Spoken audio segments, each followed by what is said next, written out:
Hi. Hello. How's it going?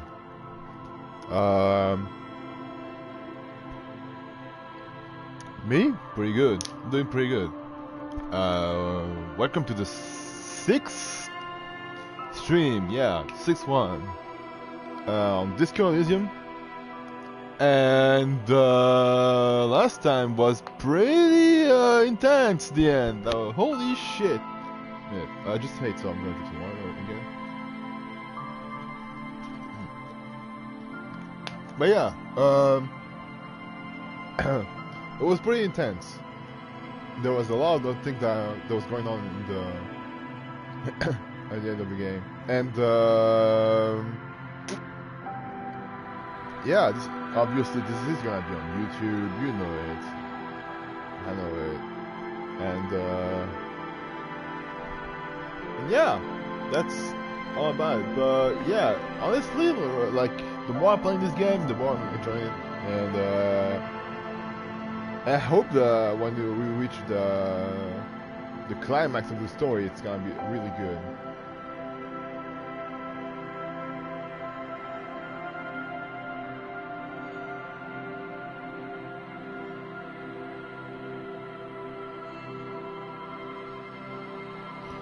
So yeah, that's all about it. Of course, we're gonna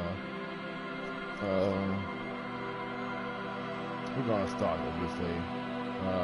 Just wanted to wait a bit because like, you know, just checking some stuff here. And yeah, I think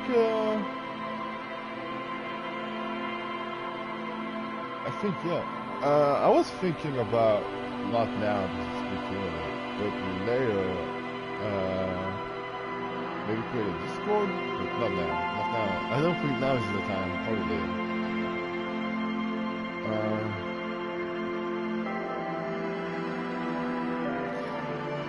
And yeah. Anyway.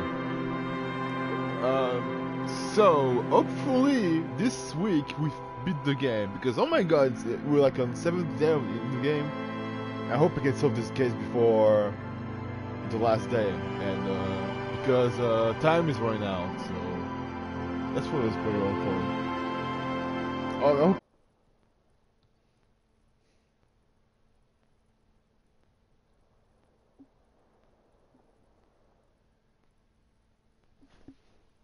and here we are.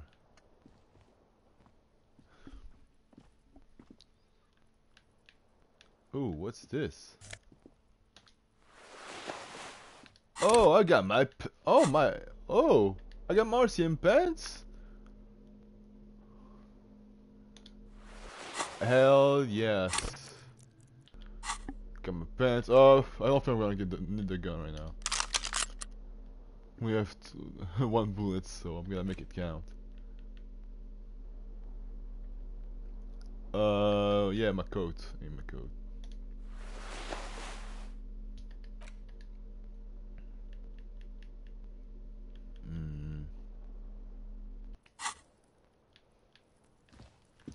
Let's check a bit.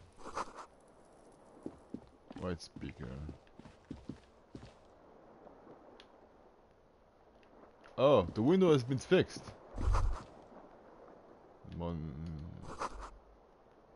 Back in the world again.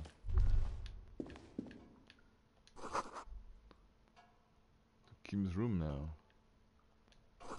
You see glimmer? No, the bar is inside.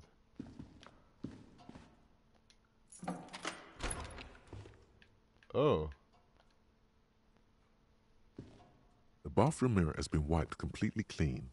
You see the reflection of yourself in the mirror, the expression fixed to your clean-shaven face. You're still not accustomed to it.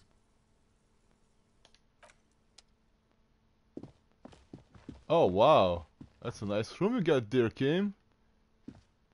Damn.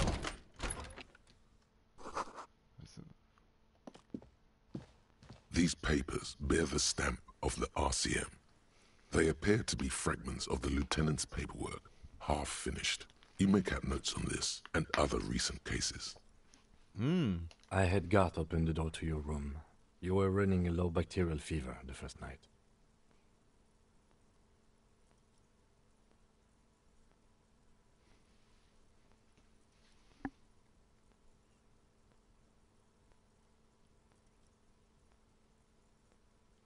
Thank you for keeping this thing alive a little longer. It would have been easy were it not for my concussion. We both got lucky, considering the odds we faced. Let's go? And what's that? Chrome scalpel. Oh, so yeah, okay, I see.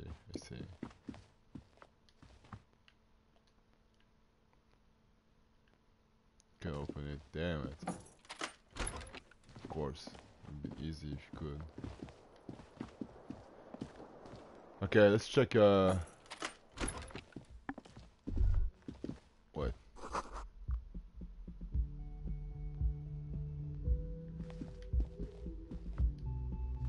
That's good. Let's go up and analyze this door again and all that shit.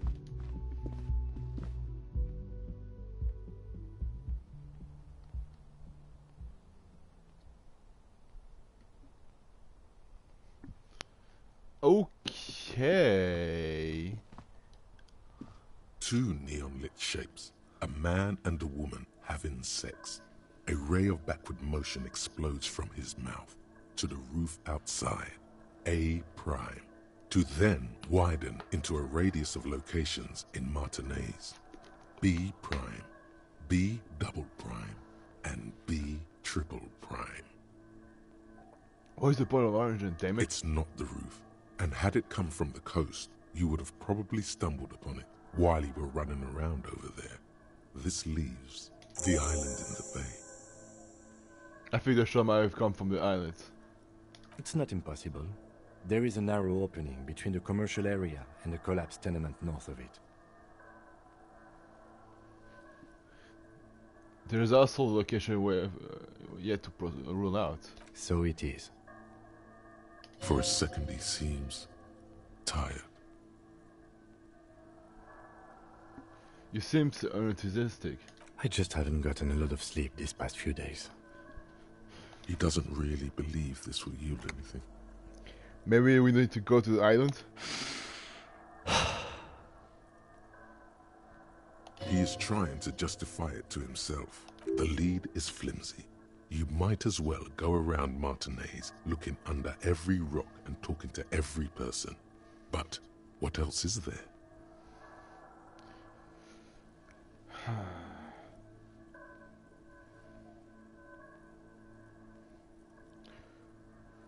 What else is there? Not a lot, no. I'm going to the island. Are you in? Of course. I'm in. How do we get there? Joyce Messier had a sloop, but she's gone. Liliane, the net picker. She's starting her boat. Ah, yes, of course. The village. Let's go.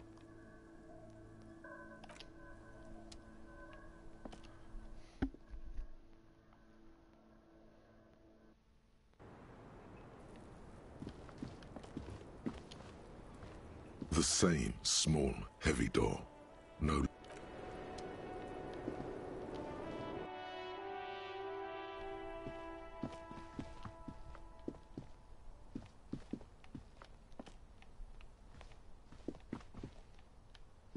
I want to go down. Thank you very much.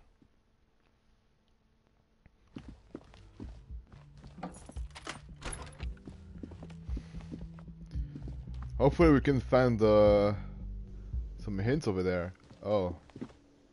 Oh, wow. Oh, you're up. It's good to see you back on your feet. Did you like your room? I cleaned it for you. I did, thank you. Big improvement. You're welcome. I thought it would be nice for you to wake up in a clean place after you, let's be fair, defended this establishment and its clientele from gunfire. I give credit where credit is due, and that, sir, was a nice shot. I was watching until you hit him. crawled inside then. Bullets started flying. Anyway, He really wants you to realize that he was also on the balcony looking by, in the danger zone, so to say. I wish you a quick recovery. Also, you and your partner are staying here free now. This establishment supports cops. The stay is free, the drinks are not. Oh my felt god, really yes! Oh, finally, I don't have to pay for, like, renting the room. Oh, that's such a blessing. I don't have to like, live in the shack.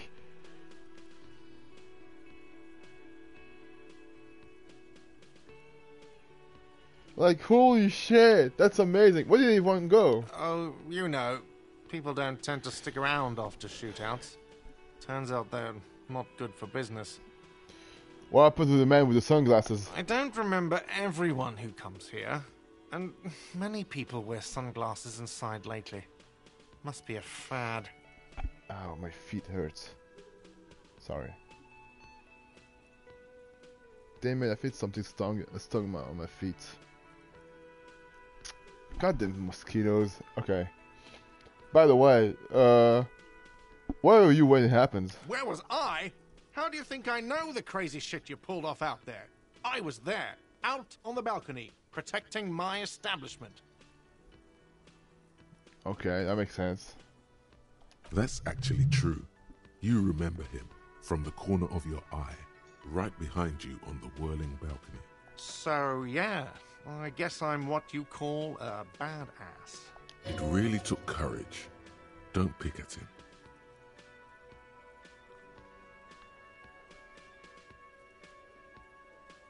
Yeah, I guess you are a badass. Yeah, I don't know. Clients were panicking. And also, I guess I sort of found out that I don't give a shit if I die. Alright, thanks. No problem. They'll come back. They always do. Goodbye.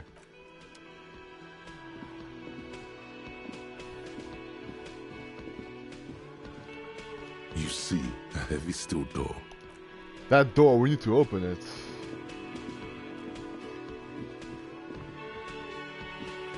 Hi again, gendarme. Bye-bye, gendarme.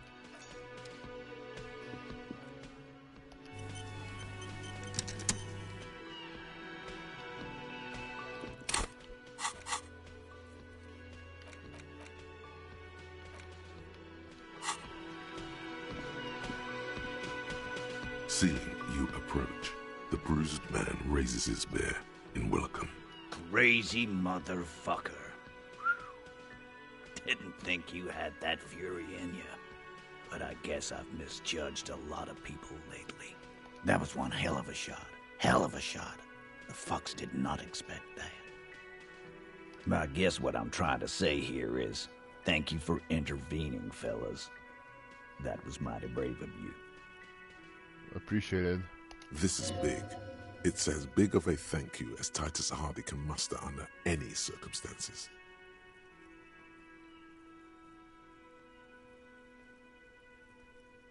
No need to thank me, just doing my job. Well, cheers anyway, copper. I'm sorry about the lost people you lost. What's going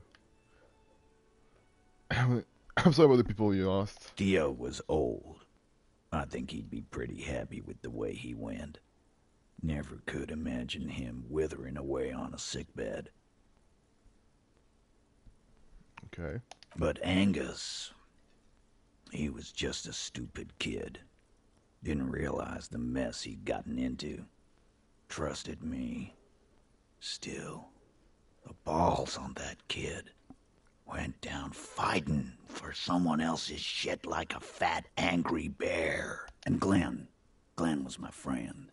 Best I've ever had. I loved that crazy homo like my own brother. We're all fucked without him. But what do you do? This job is shit. Hold on. What about the shanky fella? Dennis, you saw him run. He's a mean little shit and I never trusted him. He'd better run real fast now. Real fast. They're good people. I'm sorry it went like that. Well, yeah. Memento Mori. Right. Memento Mori, or Remember that you must die is a slogan various religious orders have thrown around since the dawn of mankind to emphasize the vanity of earthly life and the transient nature of all earthly pursuits. In essence, it means one should live virtuously in this life to live better in the afterlife. Yeah, totally. Totally. Absolutely. Today, I'm going to get drunk, eat good food, and bed a good-looking girl. 'Cause tomorrow, a motor carriage might run me over. Or you might die of a heart failure. Or syphilis. Hey, fuck you for ruining a beautiful idea. What's going to happen to the Hardy Boys now? First, we're gonna find Dennis. I'm going to find Dennis. I'm going to find him, and then I'm going to kill him. The tone of the statement is so matter-of-fact. It's as though he were talking about picking up a morning newspaper on his daily walk around the block. That's not going to bring back your guy responsibility. Do what you feel The right. lieutenant shakes his head, but doesn't say anything. Go ahead then. Maybe they'll only break his legs. We're hunting that rat down. Let it be known what happens to cowards. And then, I guess I'll take a closer look at our union members. There's bound to be some ambitious fellows there who'd love nothing more than advancing social democracy by busting some heads. Might even ask Tibbs if he's tired of replacing windows, and maybe wants to have some fun with his brother. Anyway, don't you worry. As long as Titus Hardy's standing, there will be Hardy Boys. He's right. The numbers are replaceable. In an organization of thousands of men, there are plenty who'd join. Any idea what should I do now? Judging by the sight of you, I'd suggest crawling into bed with a bottle of whiskey in one hand and a big tit in the other. Yeah. What but the with hell? Monica visiting Jandro. She's got a knack for making men forget about their worries. Biggest pair of milkers in all Rebacho. I don't need this right now. No thanks. Hell, you both look like welcome- you could use wait. some feminine company right now.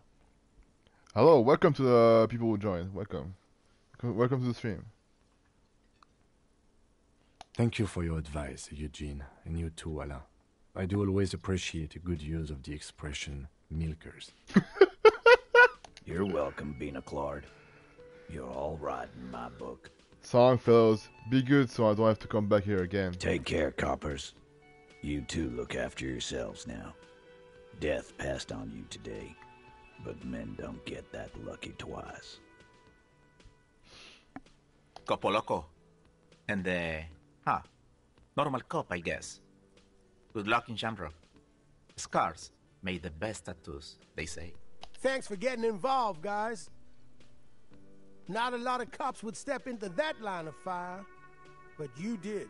And if you ever feel like the uniform is holding you back, I've got a few vacancies.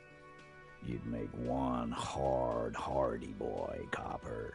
And Titus Hardy himself would make a good officer. That man was born to lead. Darshan could really use a man like you, Titus. Think about it. I will, capo. That's a promise. Now scoot, because the Hardy Boys got some mourning and drinking to do. Take it easy on the drink. The danger has not passed. This town needs you on your feet. Good point, Bino Claude. We'll keep the vol under 12% tonight.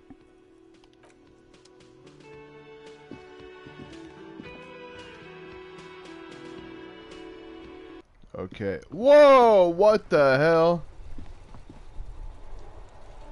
Wait. Whoa. What the hell is that?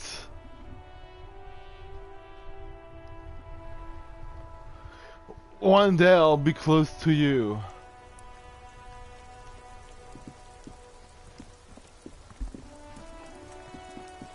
The graffito has been painted over the traces of the fight that took place here.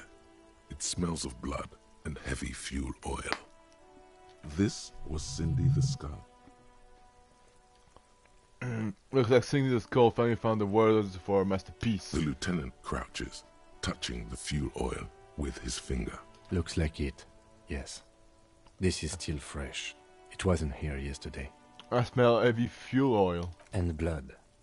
Some of it is even yours. What the hell? Heavy fuel oil. Isn't that flammable?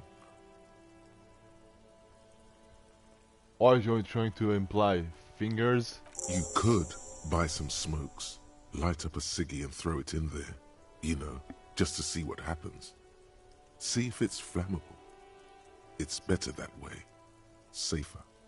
I need to talk to her.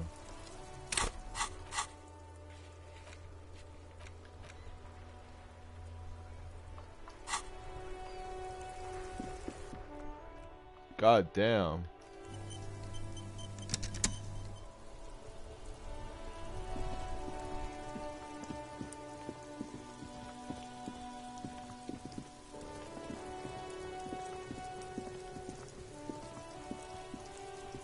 Everyone says you started crying in the middle of a firefight and then bled like a pig.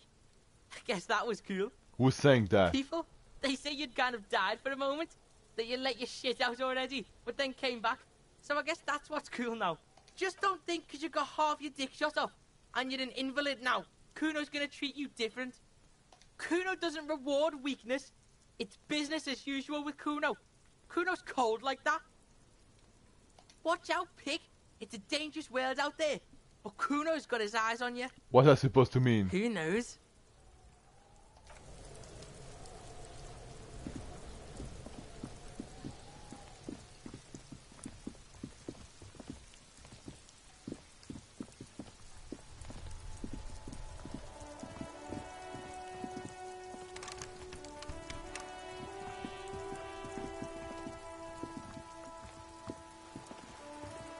Hello again, sir.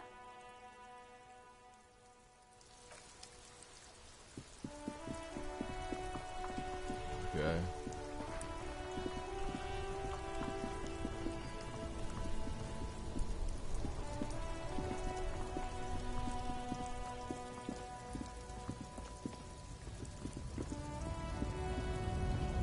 Holy shit.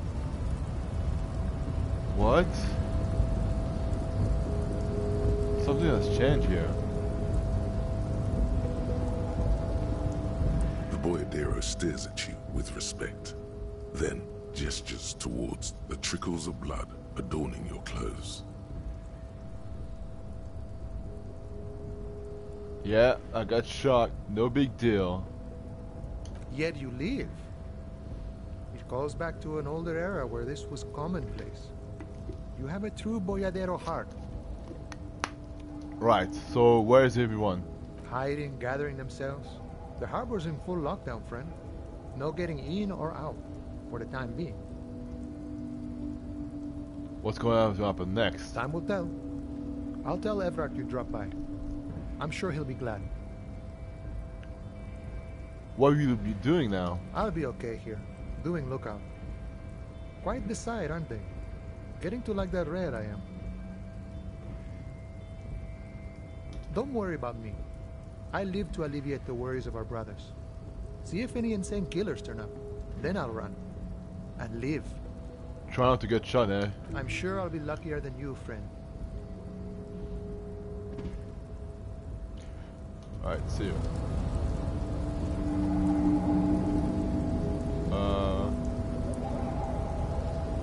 Oh, it's closed now. Fuck. Can I go there? They're all gone. Holy shit. The arbor is closed. God damn. I guess we're really near the end.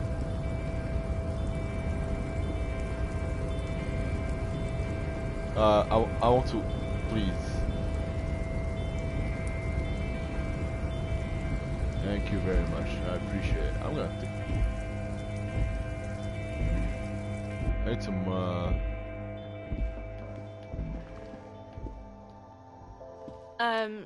Is this about the questions again? Because I don't really know anything. Does Free have a runs in the back of the wearing rags? A warehouse? I don't know. Maybe. I don't really care what Frit does. This is important. She scrunches up her face into an expression of consummate adolescent skepticism. Fine. Frit doesn't have a warehouse. Just a little back room here. Okay?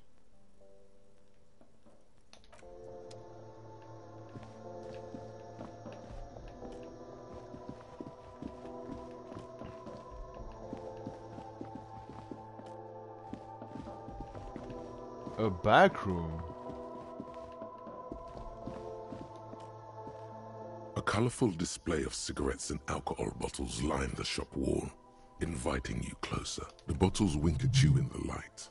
The smokes too glitter in their wrapping. It's like looking into a kind of heaven. Your knees are weak.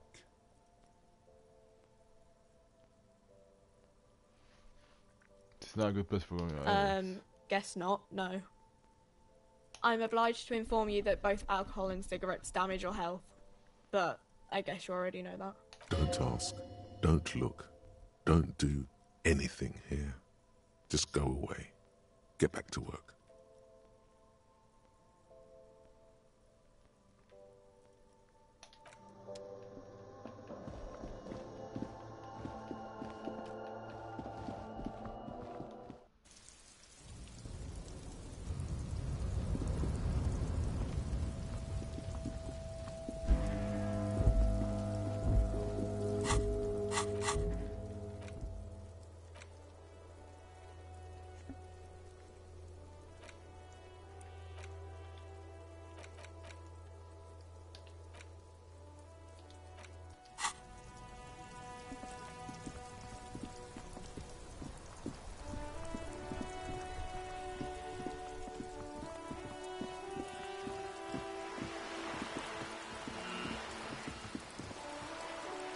What the hell was that?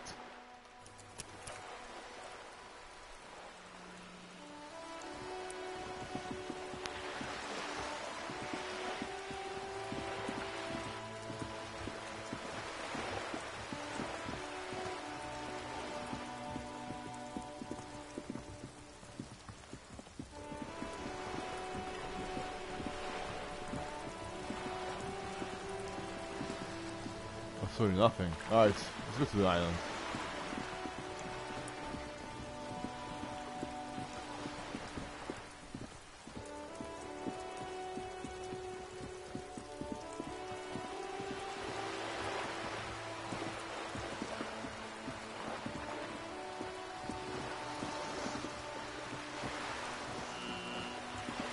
What's that noise?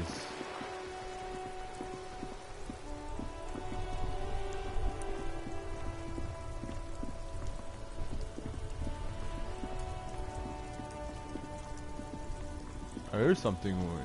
Go on.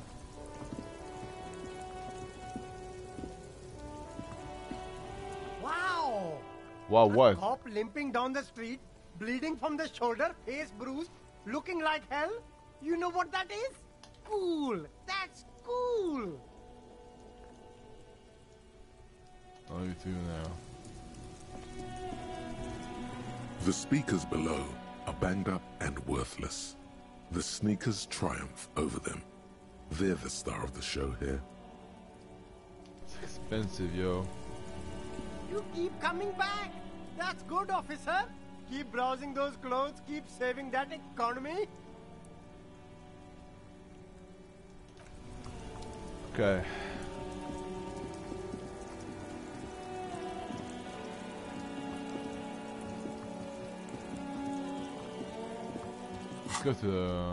Let's go to the fishing village again.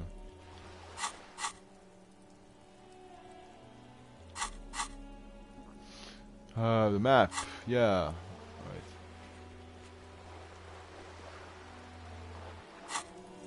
Yeah, let's go.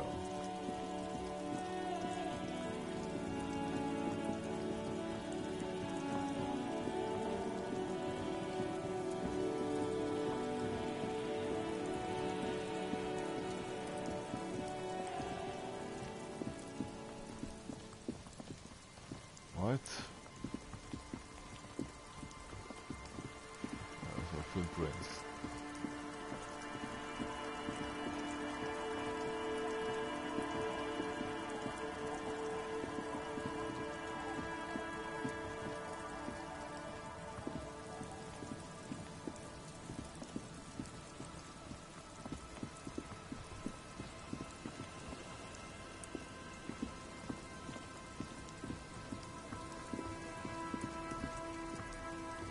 Hi. Our tenant, the policeman. I hope the waves don't keep you up at night. What can I help you with? Nothing. Let's save. Whoa, what?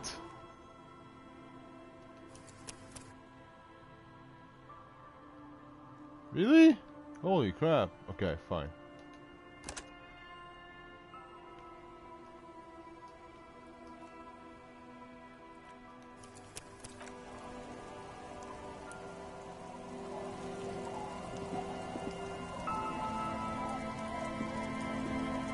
Officer, what happened? You're wounded. Why are you wounded? You look terrible. She sounds almost disappointed with you, reprimanding you for falling and hurting your knee. You seem... Gosh, I was pretty I even liked it.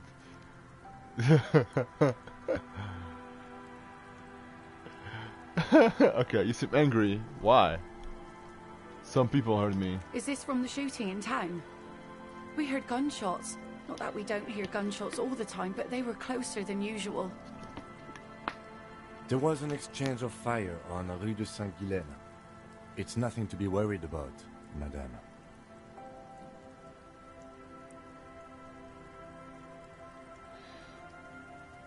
Also got shot in the chest. That's nothing to brag about, officer. Ah, it's not serious. He'll be okay. I have questions for you. Of course. Can I help you with something? We need to get to that island. That won't be a problem.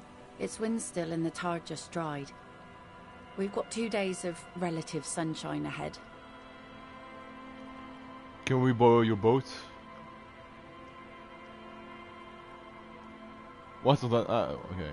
If you promise to bring it back, and no scraping the hull, I just got it nice and yellow, and no drinking on the boat, and no joyriding either. Of course, ma'am. It's only for a day or two. Official police business. Aye. The crow's feet disappear from the corners of her eyes as she smiles at you. 2 days of sunshine? I just got a bacterial infection. I'm sad to hear that. Take care of that with Ether, will you? Don't get too many RCM men round here. Be sad to lose the first one. What's on that island?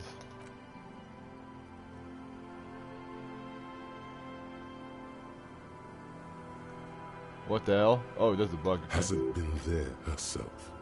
Who has then? Yes, you say you haven't been there yourself. Who was then, if not you? My husband used to drink there. Him and his drinking buddies. Always seemed like a bad place to drink to me. People died there during the landing, you know. My mother told me.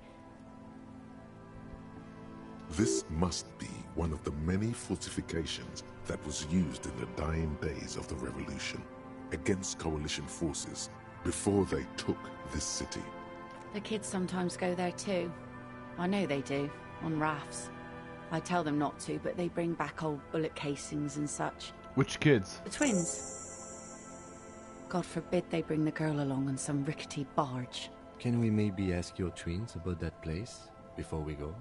Would that be alright? Be my guest. They've a strange way of talking. See if you can get anything useful out of them. I seldom do. Is there anything I should know about getting there? Well, most of it's sunken. Underwater.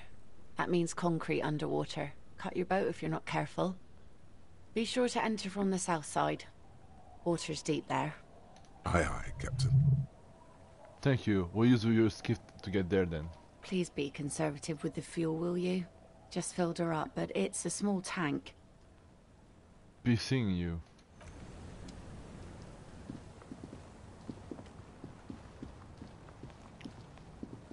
Alright, let's talk to the kids. Oh, come on, really? Oh, fine, I'm gonna do some saves. It's fucking annoying, man. Alright. All saves. Yeah, I saved a lot. Jesus.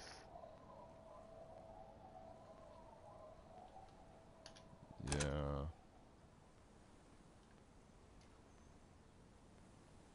Okay.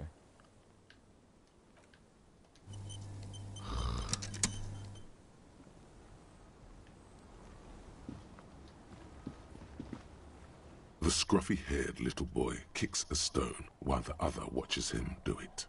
You must be our little twins. Lily's mum. Is there your sister? Yes. Okay. Yes. Okay, kids, you've been to that island, right? On that island? Yes, that one. I need to know what's there. That's, nothing. It's just a seafort and some plants. You can take a raft there. It's great. And we make a fire. We make a fire. Gather the sticks for the fire. And bullets. Or not real bullets, empty bullets. Bullet shells. There are a lot of them left over from the war, but this could be important.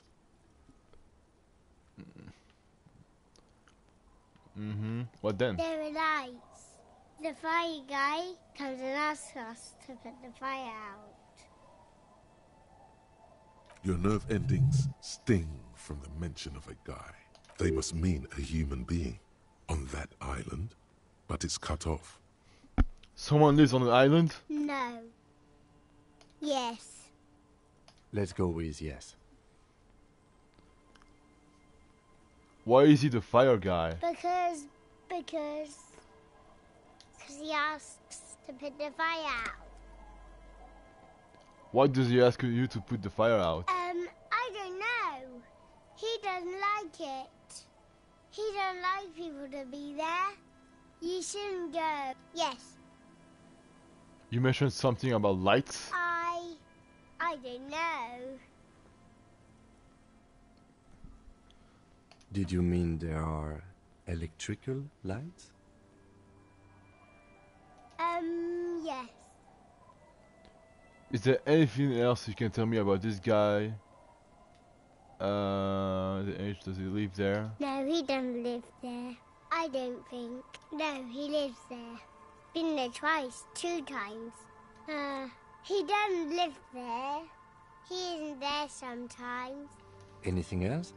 What does this guy look like? I don't know. How come? We ran. He just yelled we shouldn't be there.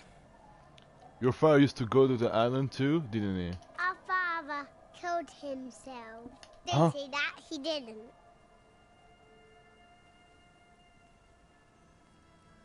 I'm sorry. Is that all you know? Is there anything more you can tell me about the island? There's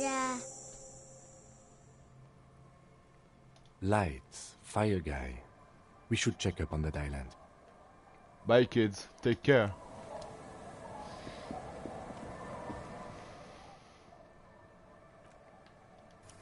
Oh yeah, hold on, I'm just gonna do this some fucking saves. Hold on, which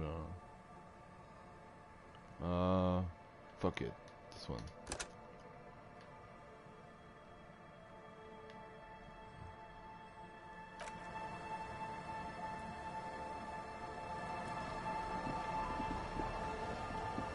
Go. Let's take the boat.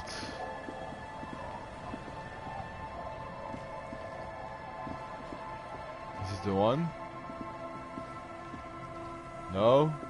Not this boat?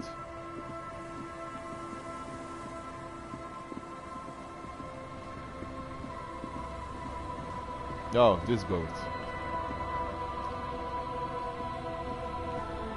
A skiff with a small steering engine in the back floats on the calm mirror of the sea. Its 2 seats are empty. Once you get in, that's it. One pull of the starter handle, and you're off into the bay. A strange trepidation comes over you.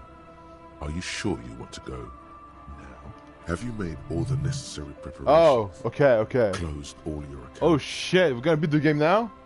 Remember what the netpicker said. It's a small tank. You won't be going back and forth on this. I'm not ready yet. Okay, let's get some Let's prepare ourselves. Damn. Okay, let's go to the shop. I'm gonna get some healing and morale healing too. It's gonna be important.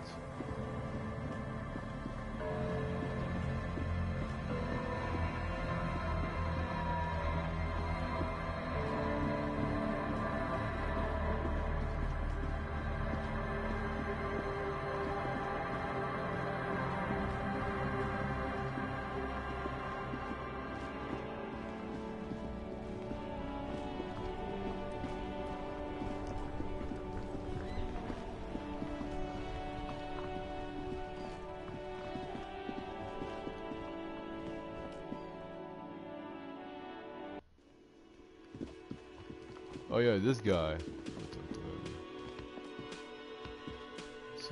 It's all about money, you know?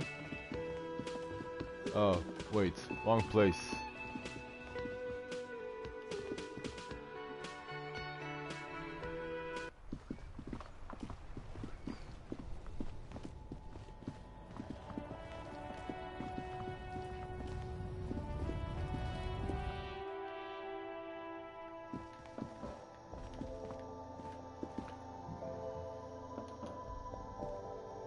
A small cabinet on the wall is filled with various medicine bottles, nasal sprays. Okay, here. I hope Saint Baptiste makes you feel better or something. Okay, here. I hope Saint Baptiste makes you feel better or something. Okay, here. I hope Saint Baptiste makes you feel better or something. I will try to prepare. Here. I hope Saint Baptiste makes you feel. Okay, here. I hope Saint Baptiste makes you feel better or something. Okay, now we're ready. Just to be sure. Maybe I'm over preparing myself, but fuck it.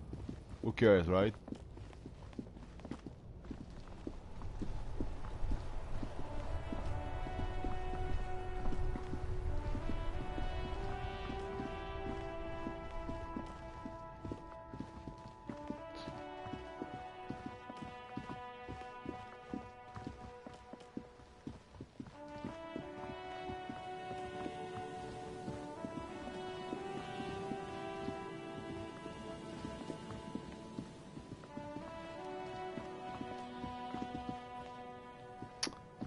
Damn it.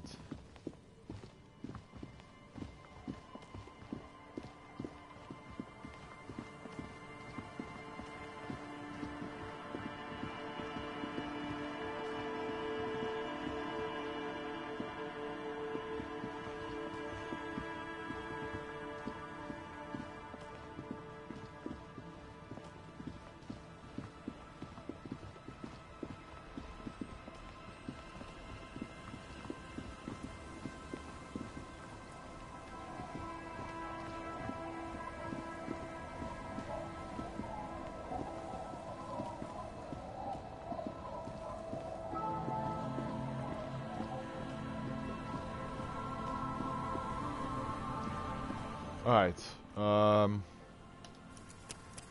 just fuck it now.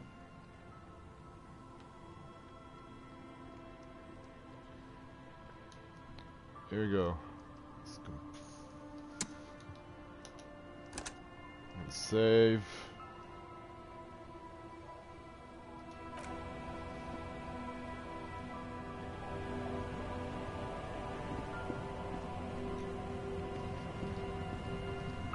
The skiff floats on the car. Once you get in, that's it. One pull of the starter handle, and you're off into the bay. A strange trepidation comes over you. Are you sure you want to go now? Have you made all the necessary preparations? Closed all your accounts? Remember what the net picker said. It's a small tank. You won't be going back and forth on this. Getting right to the island. Let's go.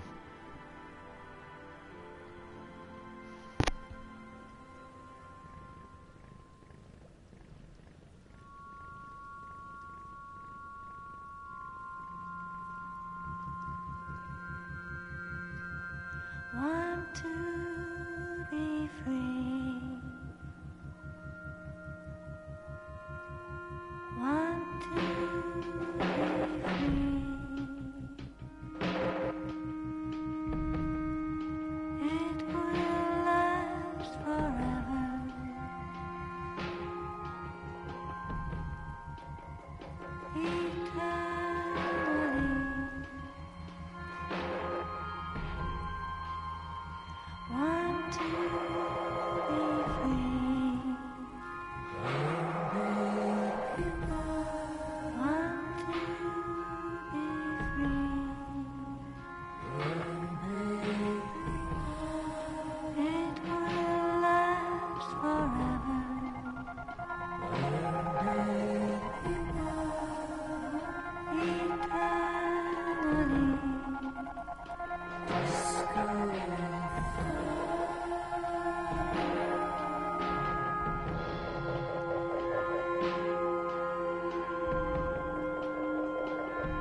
The boat comes to a slow stop.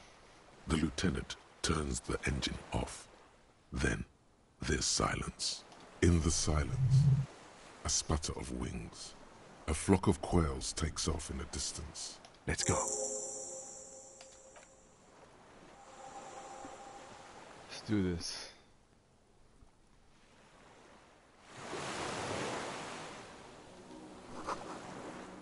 Bridge of bonds before enough to break the foundation.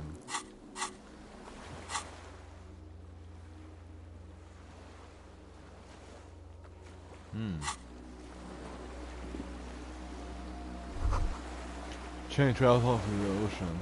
The chain trails off into the ocean, connecting the island to the supply depot on the coast. This leads to the depot in Land's hand. Ah, yes, so it seems. What do you think it was used for? For bringing munitions to the island, maybe? And supplies? You could also lock the bay when you raise the chain. As a defensive measure, lock it off that side of the bay. Lock it from whom? From enemies. Enemies of the commune of Revachol. This sea fort was a revolutionary fortification, I believe.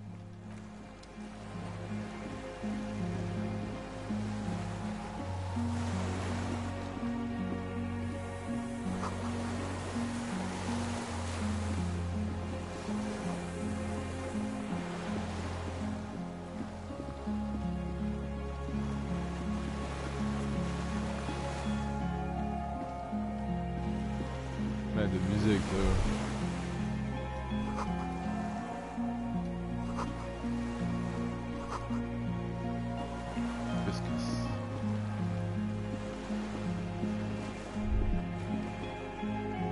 The dry grass crackles under your feet as you stop. Far away, birds' wings touch the still surface of the sea.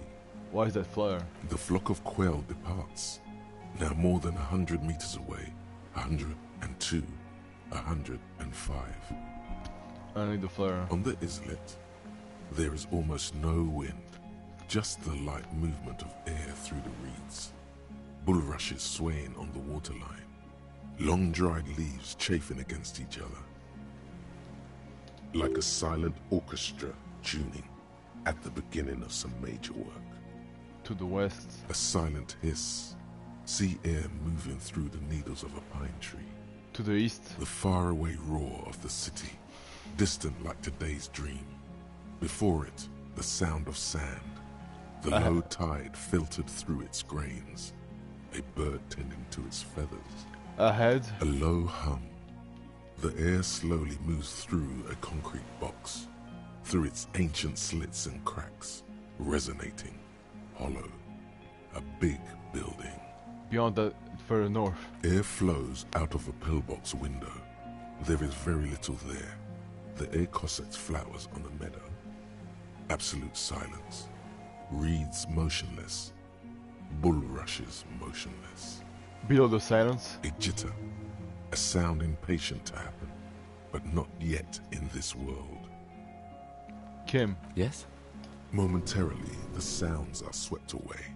Pain shoots up your right foot and into your groin. Have you noticed how quiet it is? I have. Is that why we're stopping? Wait, there's one more The thing. lieutenant nods in silence.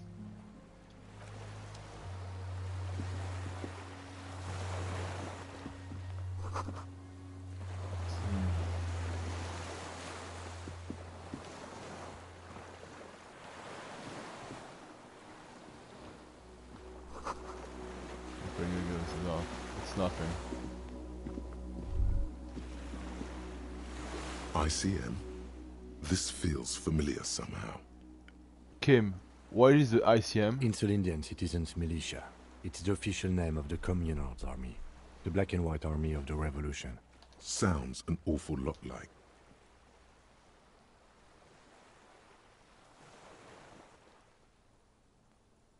A white star. Put the star on the label. No. An upside-down star. With its horns in the sky. The symbol of the commune. RCM. Sounds like reverse militia. It does. Why? The RCM may descend from the ICM. May? It's impossible to say. It was chaos after the war. The name was good for getting people to join us. Revachol West was mostly workers and criminals.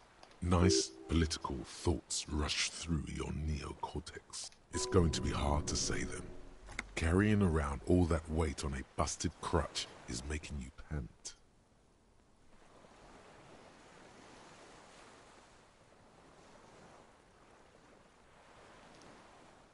This is better preserved than the others. You can still read the sign. Are the specks stars too? No, that's the uninhabited archipelago. A DeLorean-era symbol of Insulinda, known as the face in the sea. Looks old. What is he still doing here? After 44 years? That's not nearly enough to hide what happened here, Lieutenant Gefreiter. One of these barrels was still leaking fuel, as you saw. The city is full of things like this. Old bullets, guns, fuel.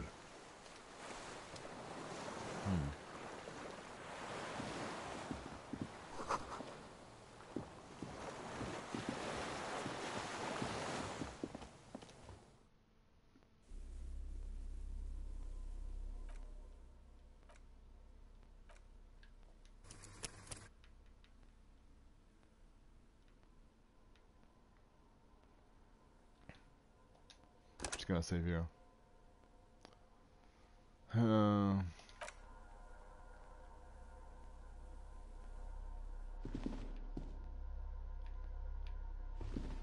Maybe my gun too.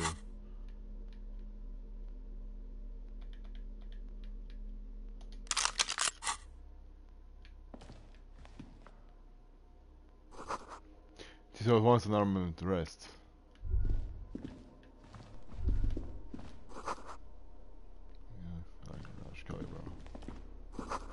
Systems collapsed.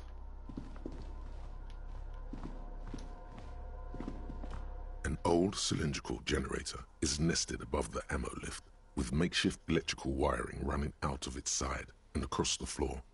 The cables disappear into the wall to your right. The lieutenant puts his hand on the metal barrel, checking for warmth. It's cold now, but someone has been maintaining it. The wiring has been repaired. Where do these wires lead? Downstairs, somewhere? What kind of generator is this? Liquid carbon. I would imagine it takes mazout. The kind that's favored by vagrants and fuel thieves. It's been a long winter, long and cold. If anyone stayed here, they'd need a generator. A hollow ring, the canister is empty. Dust falls from the generator and down into the ammo lift. What does this mean? A generator here? I don't know. I'm not a philosopher. I mean, why is it here? Someone with basic electrical skills has restored it in order to keep the room warm. Maybe it's the fire guy. The wind outside picks up suddenly, with a faint howl. Inside, it's warm.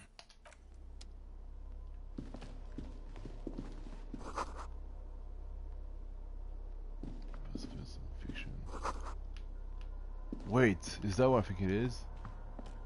There's a greasy old spring mattress in the corner, resting on piles of soft cover books.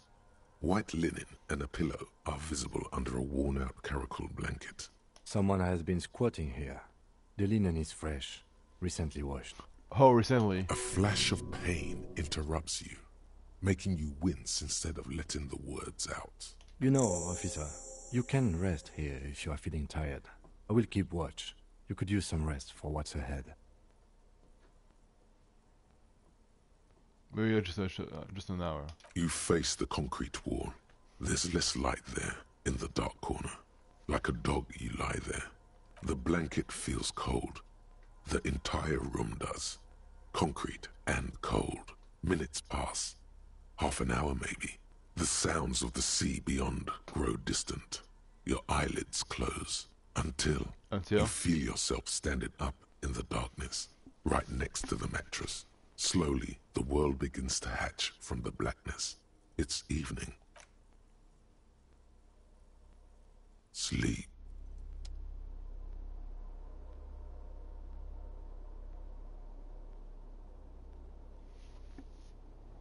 Kim?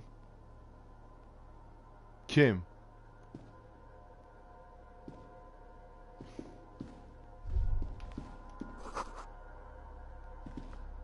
Kim?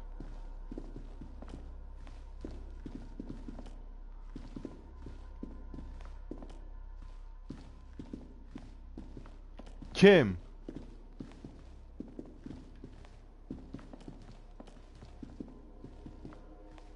That's me.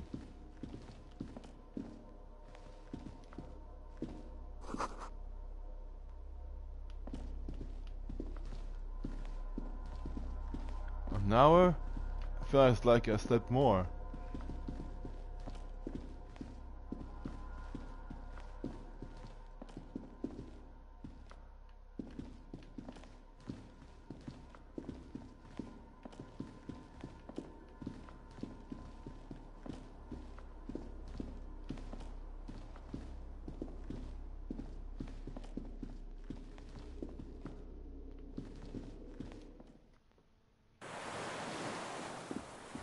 Kim?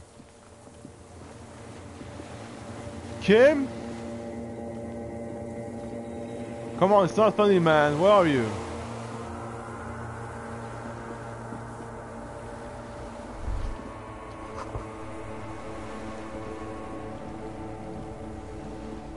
Kim?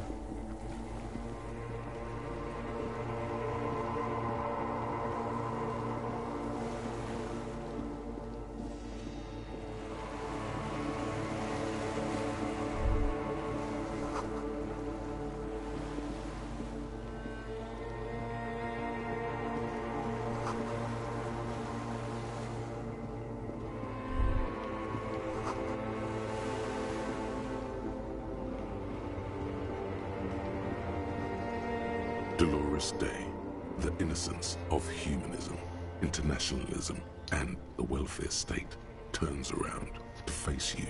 She has an airship airbag in her hand. She seems to be in a hurry. Okay, don't say you need to talk right away. Melt the ice first. This way you're already talking. But you don't even want to talk to her. She would only be cold and mean. Let her go. Let her go? This is the Holy Queen of the territories of Muindi and Insulinda. Think of the historic knowledge we could glean. This is a once-in-a-lifetime opportunity to win her back. Win her back? How does that fit in here? And what is the Holy Suzerain doing here anyway?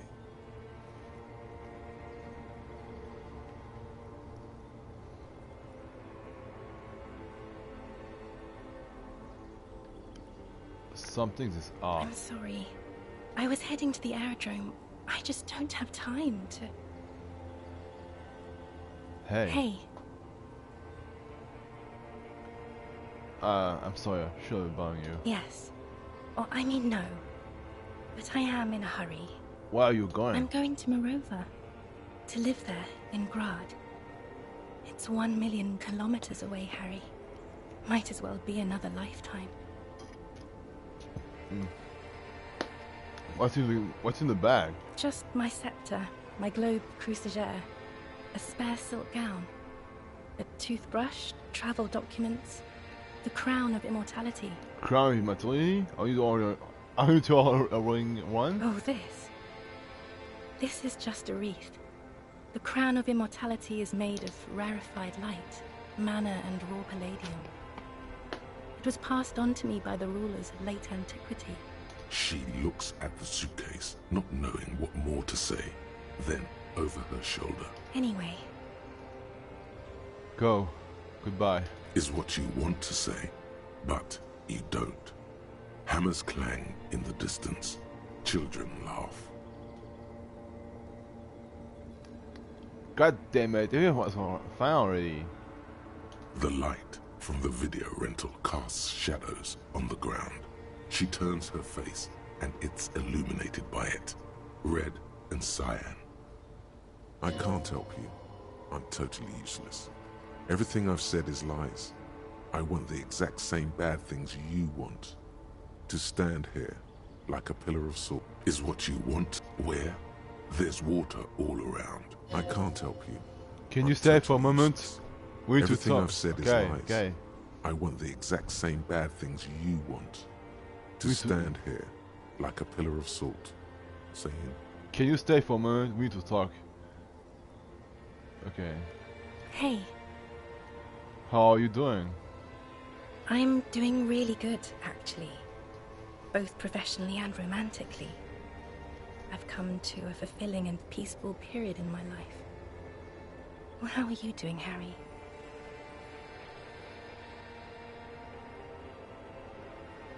I'm not doing very well. Don't say that. I know this positive thing sounds stupid to you, Harry, but it works. We all have an obligation to be happy. You too. And you will be. Now. Is what you want to say. The light. I can't help you. Hey. I'm doing really good, actually. I'm both professionally and... Well, I'm in my head too. We're all in our heads. Do you miss me there? Sometimes. Not as often as I used to. So much time has passed. More than it seems here. Hey. I'm doing really good, actually. Well, I'm in... She doesn't reply. You're back in... Can I go now? Is what you want. The light. I can't help you. Hey. Hey, that's all I get. get. I mean, hey to you too? Oh, yeah. I'm doing really good, actually. Both professionally and romantically. I've come to a fulfilling and peaceful period in my life. Well, how are you doing? God, Harry. You have to take care of yourself. You're not a young man anymore. If you keep going like this... No, Harry. No. I don't want a massive, epic showdown. I want to go to the aerodrome. I have tickets for the 10:20 flight to Morova. Really, we don't have anything to talk about anymore. Every combination of words has been played out. The atoms don't form us anymore. Us. Our love. Our unborn daughters. It's all gone. I have to go to the aerodrome. I have to leave Ravachol and you. And you have to be alone. In hell. Forever. That's just the way it is. Oh God, whatever you do, don't try to kiss her yet. Not after that. You're still reeling. You'll fall over if you try it now. But...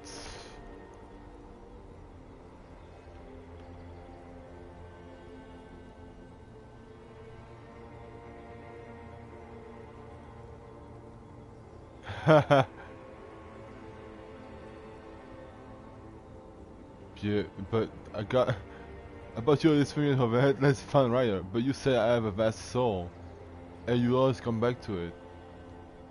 We both said a lot of things. We were very young. It was her. I can feel it. I can see it in her tender, long fingers, in her wrists.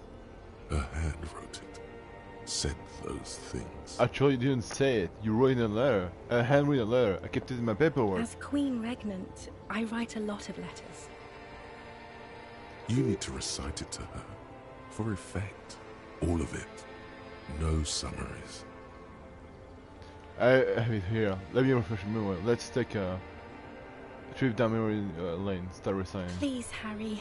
I just don't have time for this. Every morning, when I step out and you are asleep behind me, I find a little piece of sadness in me. I carry my chest down Voyager Road. Every step I take it grows, until by the time I reach the fuel station it has killed me completely. I step on the light rail, I look back, something bar collector. I know it will be like this until I walk back to you. You. Every time I take every step I take it will get lighter. It almost makes me run. Sometimes I do. I can't believe I met you. I can't believe the happiness I feel with you. You have a vast soul. I will always come back to it. Okay, stop. Yes. Are you happy now?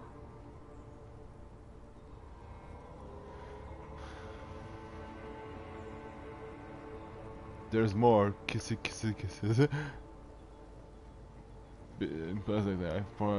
So I knew it was you. Very well. I wrote it. It was morning. You slept. There was hoarfrost on the ground when I left, on Voyager Road. It was autumn. The first autumn. But Harry, please understand, it was 1,000,000 years ago. No. It was 100 million years ago. I was someone else then, filled to the brim with love for you, hanging on your every word. Oh, Harry, you were the coolest. But I am no longer that person. This has taken her place. It will devour you. Harry, I will eat your mind. The light of the video rental shines through her dress now. A DeLorean figure, cut in black, moves below. It's still her. Her legs, her breasts, her hips. I was cool? The coolest. With your leather jacket and your boot-cut pants, smoking in the bus stop. I wanted you to be the rest of my life that day. And you were. Some of it, at least. You were my first. My first kiss. My first time to have sex. The first and worst time I fell in love. I will always have that with me. It's a fact. But that is all it is. It's like a ticket stub, Harry. It doesn't do anything anymore. A ticket stub? Yes, let's talk about that too. Let's bring it up, the zoo. In Le Jardin, the day we went east of the river, to the aquarium first, I was sad about my mother. I don't even know why. The shimmer of the fish tank on my face. The octopuses. It was just a day then, but to think. Were we there now, you could touch my hair, kiss me. Talk to me about anything. Go virtually anywhere in the world. Not like now. Now our interactions are limited to pain and regret. Can you turn back to the person you were? I can see her in you, although the gown that reef. And my crown of immortality. No. You scared her out of me. With your crying, the awful time we wound up having. And the cheap rental flats you could afford. Can't you see? I can never think you're cool again. I can only think that way about new people. You're a better man now. More level-headed. More normal. We can get a nice place this time. I can provide for you. I was young and weak then. No, it's too late. I found someone for whom I feel the same love I did for you. Only this time, he is more careful. He will not lose me. It will go somewhere. It will grow. Your heart burns. Through the blackness, you feel the treacle of blood on the mattress below you. Harry, do you notice how none of this is very funny? What did you mean by grow? She smiles mysteriously, looking east, then turns her gaze back to you. The smile is gone. Voyager Road. I know that place. Where is it? It's here, Harry. We are on Voyager Road. At the end of it, 300 meters from the stop. We used to come here to rent videos. The house. There. You could not pay the electrical bill. It became a lightless tomb. The years you spent training for the militia, my parents' money, it was not good. What now? What happens now? What is the next thing we talk about? Is there really anything left? If not, we can always repeat one of the things we have already talked about. Talk about it again. If you do not feel like doing that, you should let me go to the aerodrome.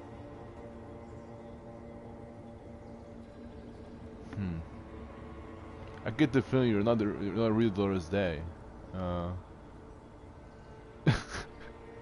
Fuck it.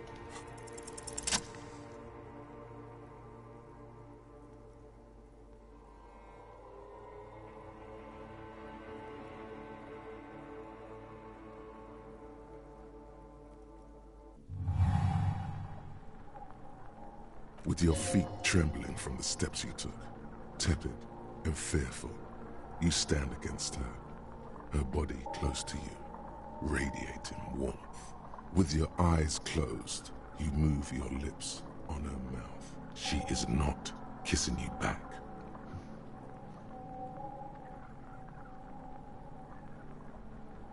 But I succeeded. This was not about failure or success. This was always going to be horror. I should not have suggested it, and you should not have listened to me. I feel her breath. Her chest rising like a pillow, warm exhalations against the side of your mouth, her tender soul moving through her lungs. Her cheeks against mine. Feels like soft fuzz, a bird covered in down feathers, brushing against your broken capillaries, the world's most precious material, reserved for those she lets close enough to feel it. You are stealing a touch. It's not yours to take. Cold silver against my The forehead. delicate wreath on her forehead pressing into your temple. The silver is cold from the spring evening air. You're not kissing me back. The moment is ending. She is going to move her face away from yours.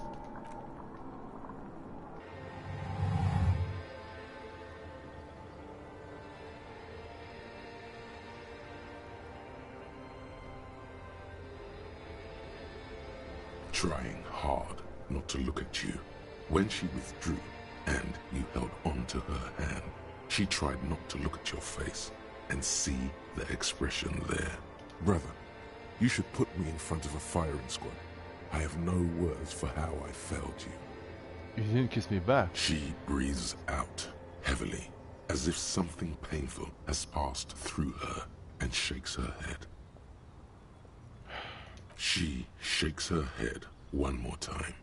The evening wind rustles her hair, blowing old newspapers and fast food wrappings down the street. Why did you kiss me back? Why did you do that to yourself? You know I don't cheat, Harry. I never cheated on you. That's it then. No, Harry. Not yet. There is one more thing you have to see. I'm pregnant. Huh? Is it mine? Of course not. I terminated yours. Don't you remember? You poor fuck. Poverty-stricken fuck. Now, go ahead. Ask me more questions. Let's talk about something else. More questions. Ask more.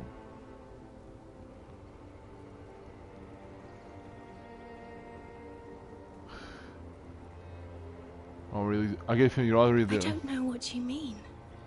Dolores Day. You're onto your head. You're the X something. You're onto to your head. The warning. Wasn't I Dolores Day just a second ago? Now I'm the X thing? You're confusing me.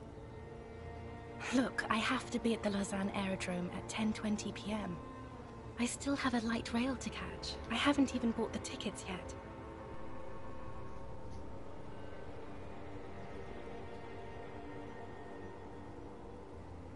I'm glad we have this convention. I'm getting so much closure. I'm glad too, but I have to go. My friends are waiting for me on the platform. I can't let them wait. It's impolite. What?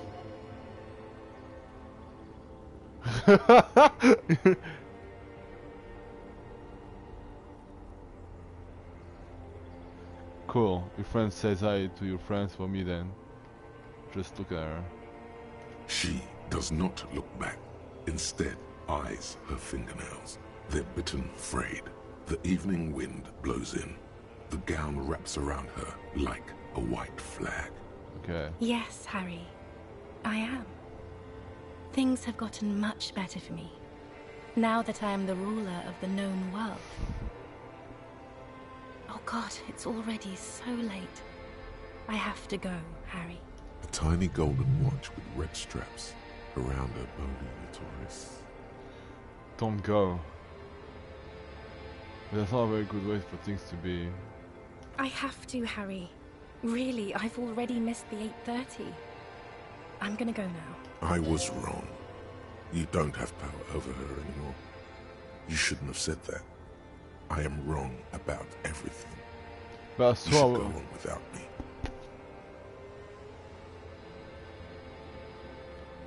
Wait, can we sign up coffee first? There's a camera on the corner.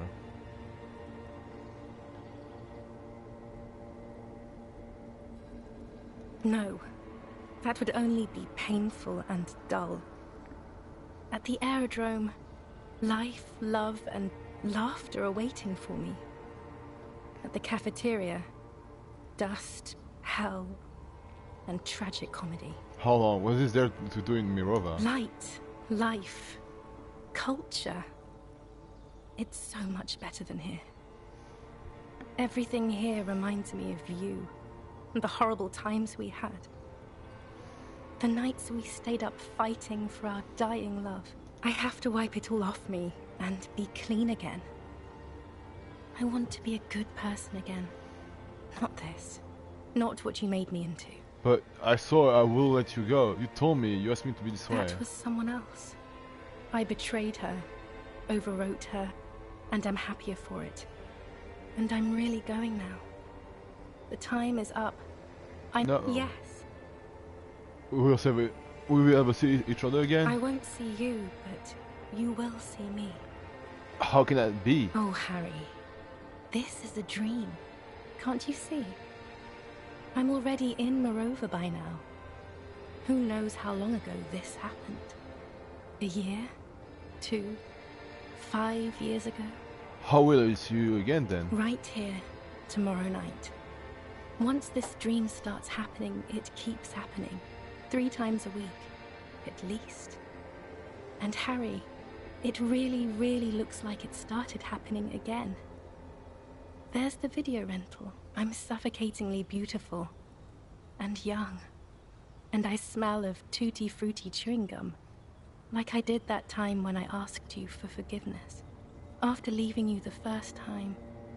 So long ago. Wait. The time I asked you for...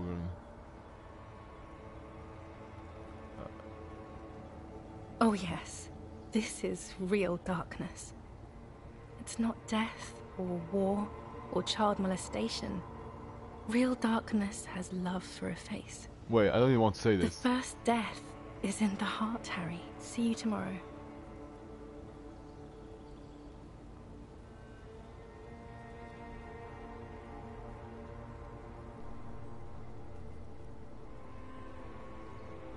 What the hell was that?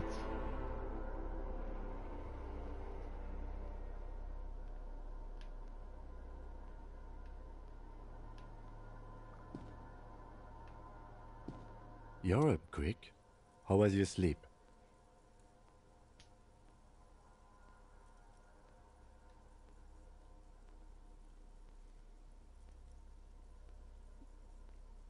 My sleep was deep anyway, displaying the chronicle of the blood. You're a badass like that.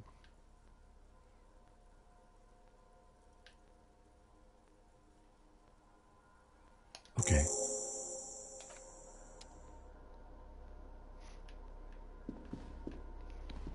Jeez. Whoo boy. Okay. That was a hell of a dream, huh? God damn. Holy crap.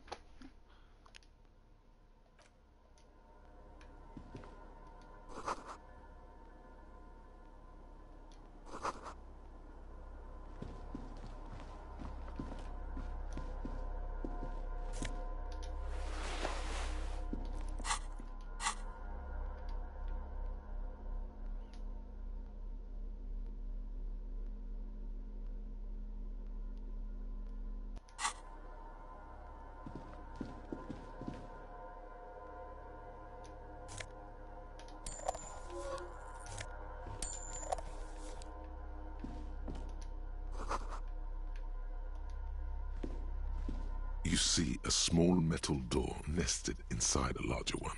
A heavy steel blast door. There is a conventional keyhole above the handle. It's very small. What's on the other side? Another part of the island, probably. The lock looks like it could still be usable. How do we open this? Maybe this is one of the doors we don't open? He's right. It would be better to open its big brother. A powerful engine hangs under the ceiling. It must control the blast door. You're right, we opened the big one. Do you see any controls anywhere? I think there's a console just southeast. Let's look around. Getting the blast door open seems... Yeah, sorry. Okay.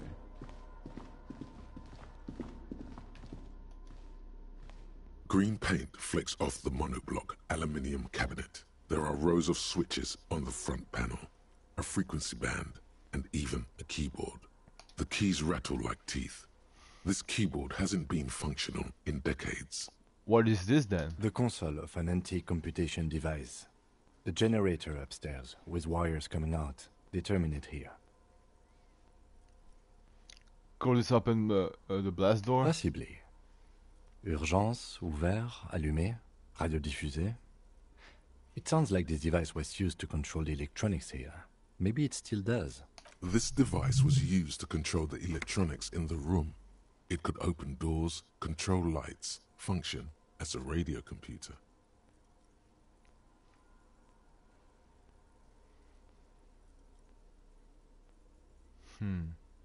We need to restore power before using this, officer. The generator, it didn't look like there was fuel in it. We should look around outside. There are barrels all over. Maybe one of them still has something in it. The boat engine.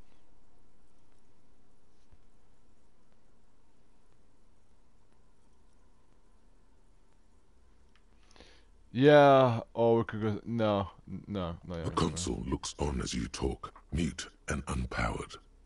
Its dials are covered in dust.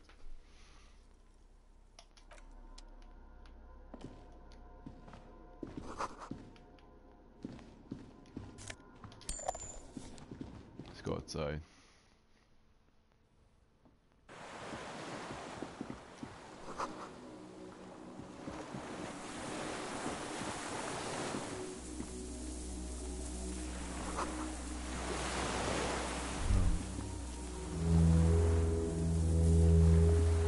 What the hell's that?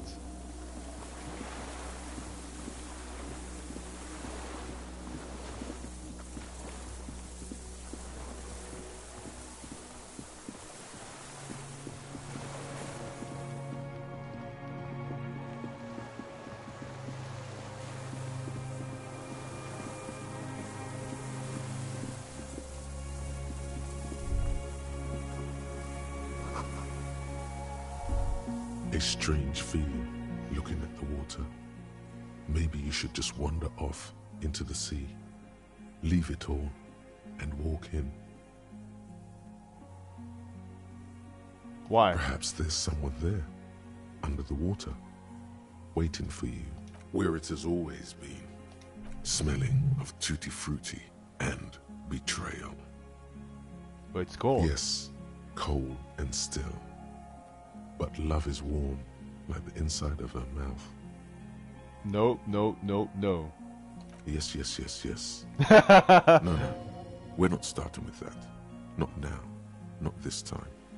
This thought is over.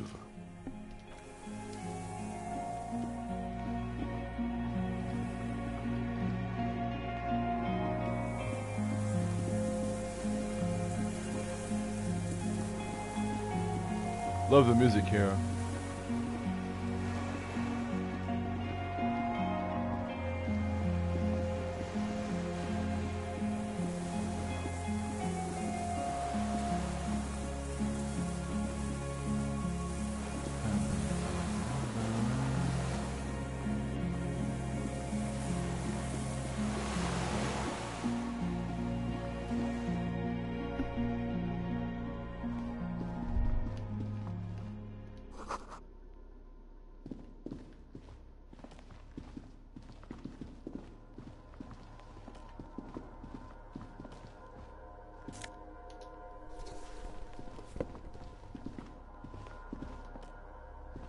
Books and magazines lie scattered on the floor and on a makeshift cupboard.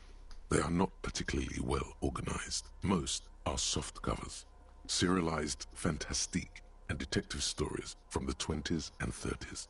This disparate digest includes the classic Animal Adventures, popular depictions of man versus nature by amateur naturalists T&T Harpin, husband and wife. Widely read by people from all walks of life. Who doesn't like nature? Who doesn't want to survive among what is mostly commercial fiction and serialized stories? You find a magazine cathodique for electrical engineering. Then it's back to pulp. Light erotica, an international thriller about circuit benders. Someone's made themselves a home.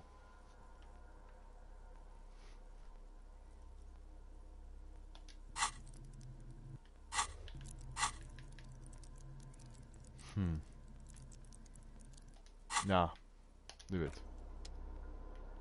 Honestly, just leave it.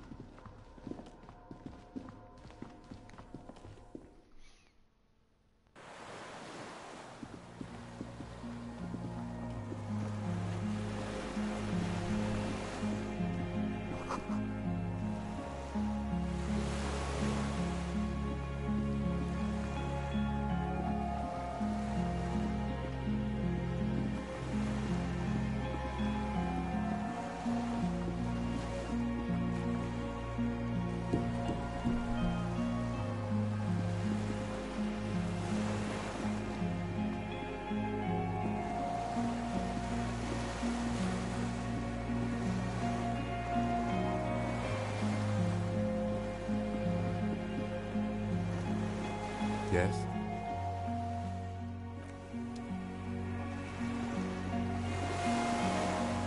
The skiff is swaying on the waves.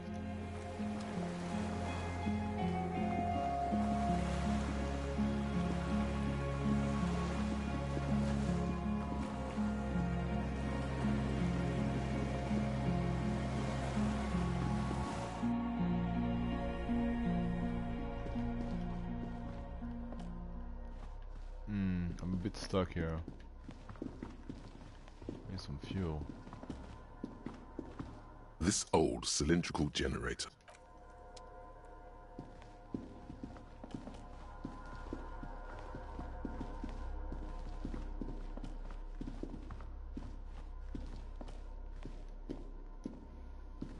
The console is powered off. Electrical devices do not work without electricity. Nothing happens. The dial slides under the glass, silently. You make out defunct stations on the UKV frequency. The words, Feld Insula, are written on the band.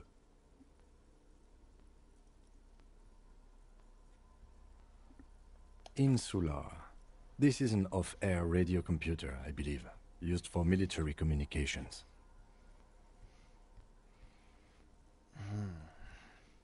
It's an air-gapped system. There's gotta be a way. The boat?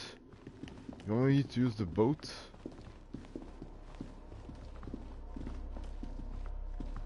The heavy metal doors.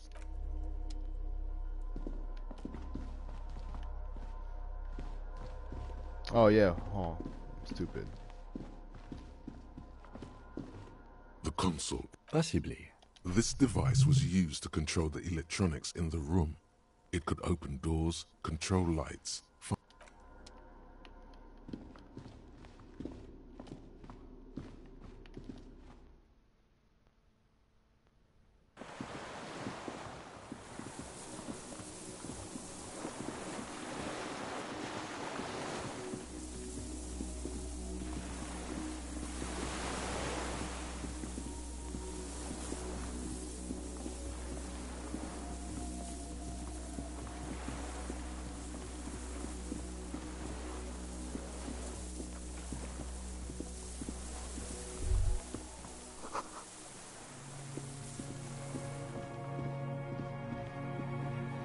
How the fuck the barrel?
Gotta explore, fuck it.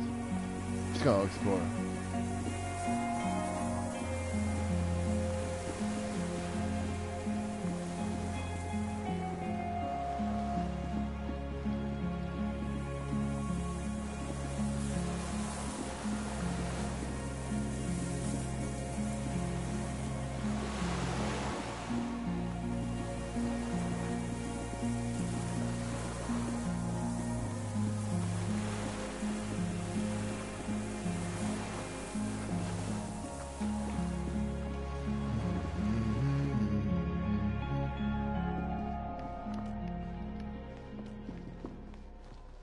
Well, my stats better. Superstar Corp. Okay, good, good.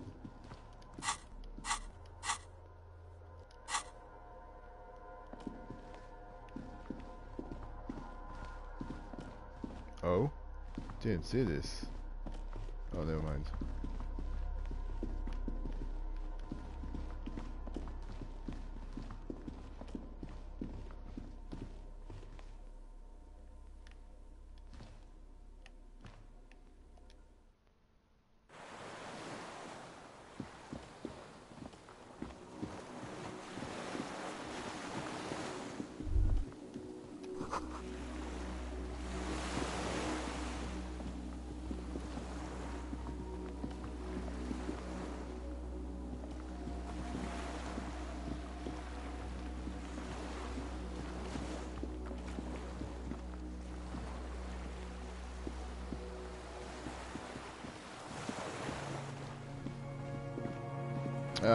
Fuck man, I'm looking.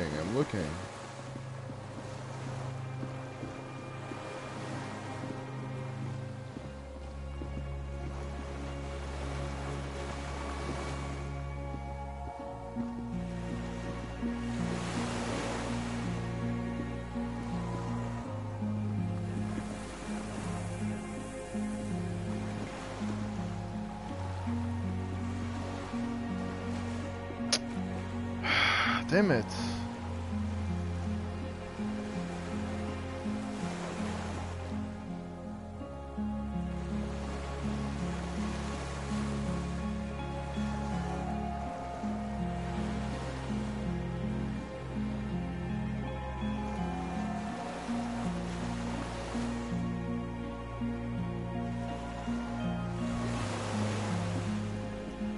Okay, I don't know. Let's go back.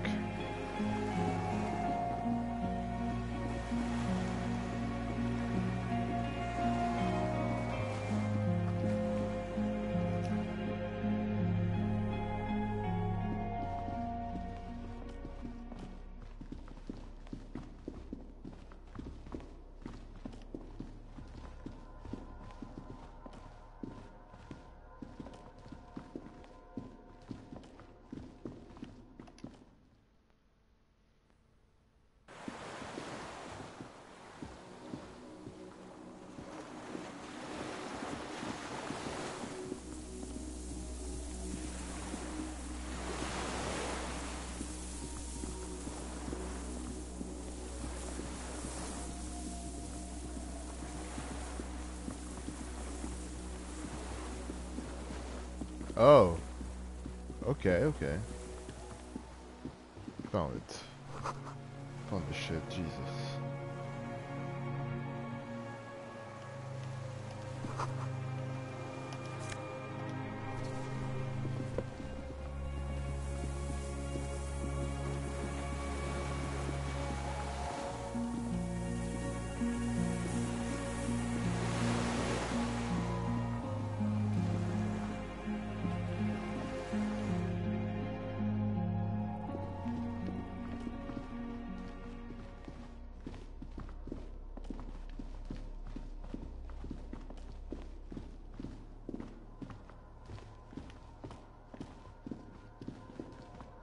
This old cylindrical generator. Wait, the lieutenant assists you, holding the canister up to the fuel tank as you tilt.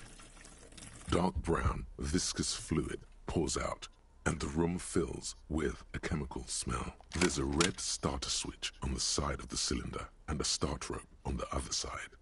The lieutenant flicks the switch. The recoil start wakes the old generator up. The machine sputters like an old warhorse before settling down to a rattle. That should do it.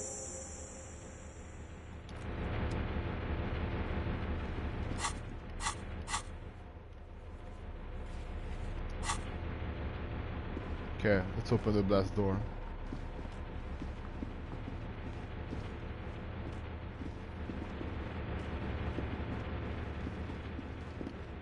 A dim gold. It's on. Turn emergency open. Automatic boot. The blast door opens with a series of clicks. A shaft of light appears, then widens as the light shines in.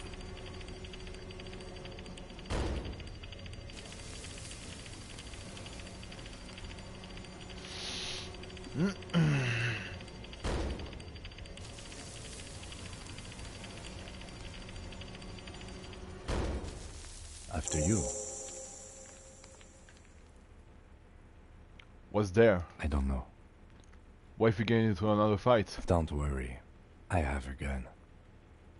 I also have a gun. I know. It was not easy to acquire. Let's go. A dim golden glow animates. The dial slides under the dusty glass, dark and silent, despite the power being on. You make out defunct stations on the UK. Insular. This is an off-air radio computer, I believe, used for military communications. It's an air-gapped system, an off-air military model. Its circuits are nearly impossible to bend, i.e., it cannot be remote controlled. The lighting in the room turns on with a sizzle, a dim ambient orange.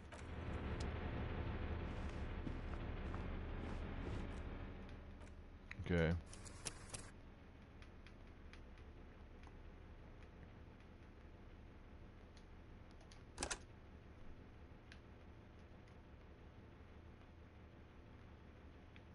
Oh shit, I was going to... Oh, fuck it. Thank God. I was going to load the game. Oh, okay. Alright, let's go. Better be prepared. So this... It's not coming back. Where's this guy? Where's this... Wait. Crops? Lilies? Wait, it's the same flower. Oh shit! Who are you? An old man wearing tracksuit trousers leans on the frame stock of his rifle. He gathers a big ball of spit in his mouth, then spits it out into the extinguished fire before him. He raises his black eyes, hooded by creased eyelids, to meet yours, unclouded by cataracts. His eyesight is sharp. Are you the fire guy? The what now? I can't hear you. Did you recently tell two kids to put out the fire? Two twins. I may have. All sorts of little rats have come sniffing around, trying to give up the position. Fire guy. Regressive bourgeoisie henchman. Can't even talk like a grown-up. You retain your eyesight. My eyesight? Yes. Helps me see all the shit. Did you close the blast door? I did. And you opened it. How? How did you know I was coming? The boat engine. On the water. Nice gun you got there. It's not nice. It's a piece of shit. But it gets the job done. What make of rifle is that exactly? It's a 3-Angong 446. Southeast Samaran made. Exotic. Must be defunct too. No modern rifle manufacturer of that name springs to mind. A Samaran rifle. How did you get hold of one? It was sent to us by our brothers in the Sinyao commune. Military aid. It has stayed true to him. He can still make it sing. The Xinyao commune? You heard me. It's good now. Like chalk, white from the ball. You've always been true to you too. Mine has stayed true to me too. Yes. I bet you've killed a lot of people with it. You fascist fuck. Have you come to make me one of them? His right eye twitches. With what? Fear? Rage? We have come to ask you questions. Nothing more. If you do not comply, we will take you in. Do you understand?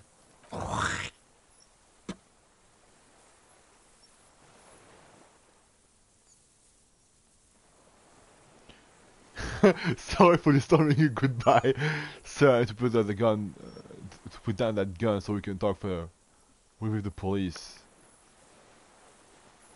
The lieutenant pulls his pistol from the holster. You are a glorified night watchman. This is a service rifle. I can only lay it down before an enemy commander of corresponding rank. Okay, this is the moment. Please work. I am an enemy of enemy commander of rank. Put it down. The words, "I am an enemy commander," sound cold as iron from your lungs. The old man still hugs his gun. And what rank would that be, dog? Lieutenant Double Refiter. A big wheel of the 4th Regiment of the Pederast Army. To hell with it. It's a walking stick anyway. It's out of bullets.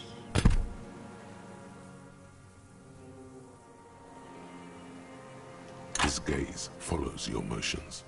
The rifle feels surprisingly light in your hand. Frame stopped and patched in places with tape and wire. The rifle's in a shabby state, like a crutch that's seen too much travel. Hieroglyphs are embossed into the forearm, made of walnut. On the butt, you see Vespertine writing, burnt into the wood. Triangong, 4.46mm, made in Sinyao. It said it's a triangle made of Sinyao. No. This used jacket ammunition 446. Jacketed, military grade ammunition. Stable in flight. Good for hitting something that's very, very far away. Worn, personalized even. Looks like this weapon has seen a lot of use, hasn't it, sir? No response from the old man. The plastic cape around his shoulders rustles in a small bout of wind. The old man keeps following your motion with his gaze. His right arm twitches suddenly. You got something. You got a gun. Another gun. This looked very much like the murder weapon. It could be used against him to get a confession. In time. Who are you? My name is Josef Lilianovich Dross, Political Commissar of the 114th Anti-Aircraft Division of the 4th Army of the Commune of Revachol. I am a deserter, a partisan, and a prisoner of war. This is my termless surrender. The Commune of Revachol? Do you mean the ICM? You're a holdover from the... From the Insular Indian Citizens Militia, the Army of the Revolution. I was recruited in Jamrock in 07, trained in the École de Contrôle Orient, and consigned to emergency defense duties in 08. I left my unit on the eve of the landing. When I returned here on May 14th, the Commune had fallen. Still armed and ideologically trained, I wrote a criticism of myself and resumed partisan duties. 51 minus 8 equals 43. You've been on this island for 43 years? No. I've been on other islands, too. I was in Resurrection until they turned it into a spa in 18. Then I was on E48, a nameless sound, until the sea washed over it. Then I came back here. That was 22 years ago. Again, you've been here for 43 years? 43 years and 10 months. That's insane. It's not how a human being should live. But I had to. I couldn't just forget. I couldn't just forget what I saw. What have you been doing during all this time? Hiding, fishing, waiting. 2 police officers step out of the Whirling in Rags cafeteria. Satellite officer Jean-Vic Mayer inspects giant letters across the plaza mosaic in dark red government-marked heavy fuel oil. Patrol officer Judith Minot points west. The fishing village. She glances at her watch. We meet in 15 minutes. It's a 10-minute walk. The officers go, leaving behind the writing, still smelling of petroleum. One day, it says, I will return to your side. Always waiting. For what? For her to return. Her who? Girl child. Revolution.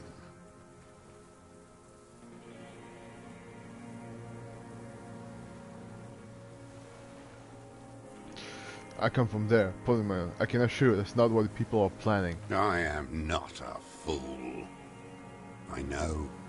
The material base for an uprising has eroded. The working class has betrayed mankind. The historic opportunity for a revolution has passed. It will not come back anymore, however hard I try, whatever I do. What has he done? Perhaps a confession will lighten the load. What have you done then? Yes, what? To get things going again? Fan the flame? There is no flame to fan. There is nothing left of the world, of our dreams. You said you deserted your unit? I was just 16 years old. 15 when I volunteered. I had a lapse of faith. And of courage, too. Lapse of faith? You could say I misunderstood the historic role of the proletariat and thought Mazovian socioeconomics were fallible. For a second, I doubted the irreducible laws of historic materialism. A second is all it took. For what? For reaction to take hold. What reaction? Petty bourgeois terror. It's in all men. It wasn't a reaction, you were just afraid. It's the same thing. You haven't seen it. Not really. Not naked. It's impossible not to be afraid. And this was when? May the 13th, 08. 44 years ago. The horizon was black with coalition airships. Their petroleum rose to the sky, and it looked like it formed the clouds. Storm clouds. When they started shelling, it was dark magic. Dark magic? The combined might of international capital. All at once, all the greed and terror in the world tore into Revachol. It lifted streets from the ground and turned houses into ghosts. We were in the flak tower, huddled on the floor. The artillery was 80 kilometers away in Ozon, but I knew the commune would fall. We would all be turned into ash. So I said I was going to the map room. A terrible shame, still within him. The lobes of his ears are red with it. The shame and smallness of what he became. He didn't go to the map room. No. I climbed the chain link across the water and hid inland, in the bunkers there, like the weakest of the weak. A mouse, frightened at the ordnance all night, and the sound of the rotors in the morning, whirring.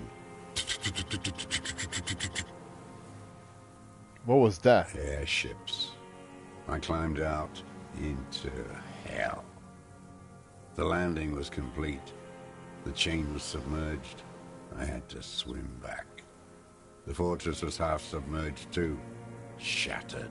They'd all drowned in the lower levels, or got torn to shreds above.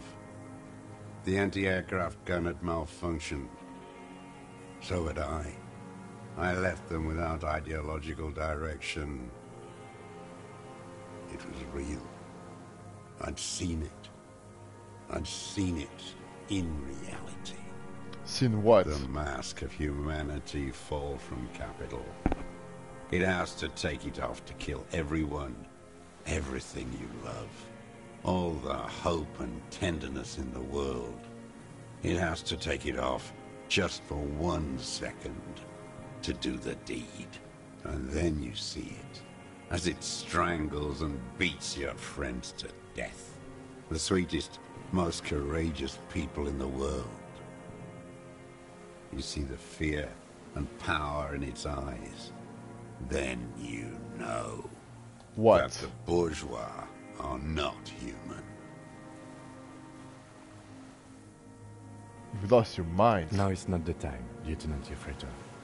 I had to fight it. I could not stop anymore. What is this place, this island? It's not an island, Dwight. It's a defensive fortification of the commune of Revachol. And I am its last surviving defender. What was it used for? The congenitally deformed King Philip II built it to restrict access to the Bay of Revachol. We captured it in '02, retrofitted the fort with an AA gun to defend against an airborne landing.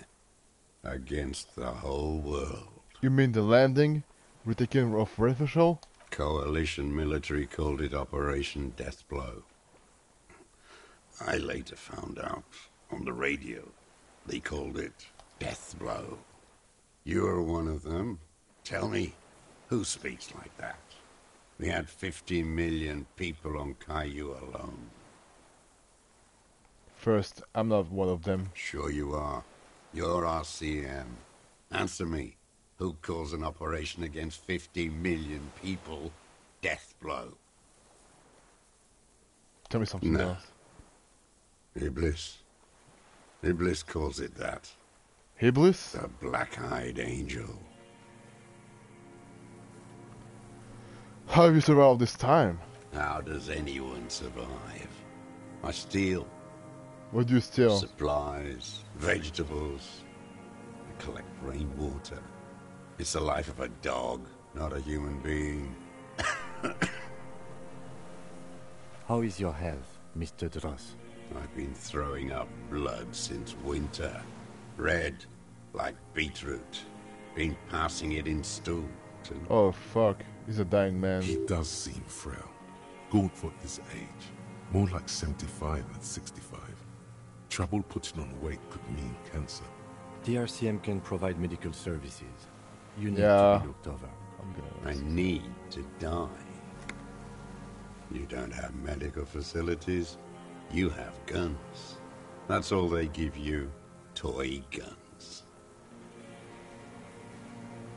We have Dramamine, all the opioid-based painkillers. You must be in pain. I have been running out of that stuff. This is a serious situation. You need to be looked over, and we can do it. There's nothing to look over. The triage is in, and it's black. Administer morphine. Moribund. How have you coped mentally? I haven't. I have holes in my brain. Years missing.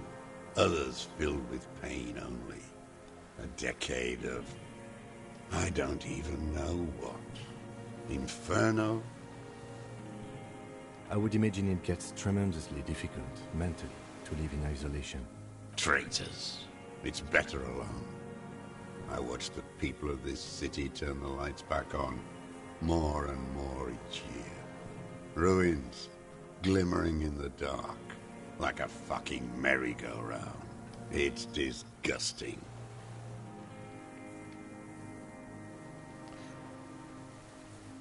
How have you concealed yourself all these years? It was hard in the Thames. I didn't have partisan training. They were searching for stragglers, those bloodhounds. Floodlights on the water at night. There were posters, campaigns.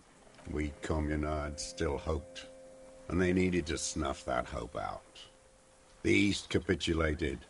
Martinez and Coal City were turned to dust. But Jamrock, Forburg, even Coron, and Boogie Street, of course. Those fucking kips had Marsov coursing through their veins. And others too.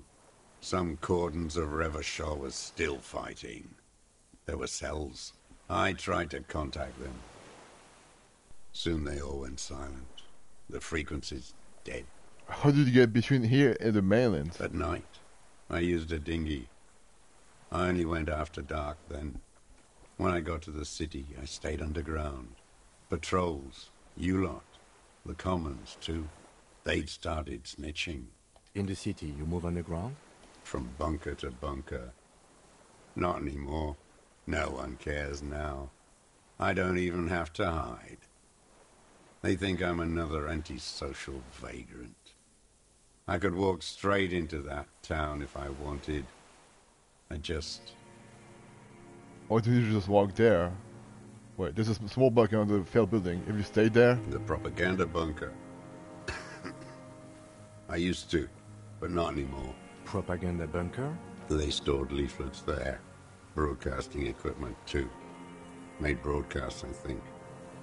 Propaganda officers. I buried them with their leaflets. They killed themselves. 2 young boys. Killed themselves? A lot of our boys did. I spent some winters there. Never liked it. Kept thinking of them. No need to go underground anymore. It's better in the ruins, on the ground. What did you do? Just walk there? I don't want to. They're all traitors. Pigs, rabbits, and dogs. Men without ideals are only animals.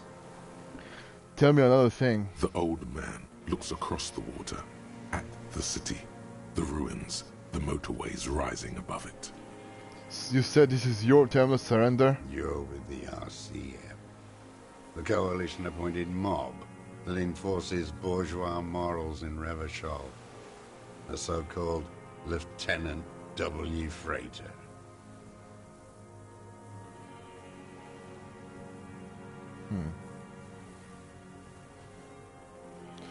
We're just trying to help people.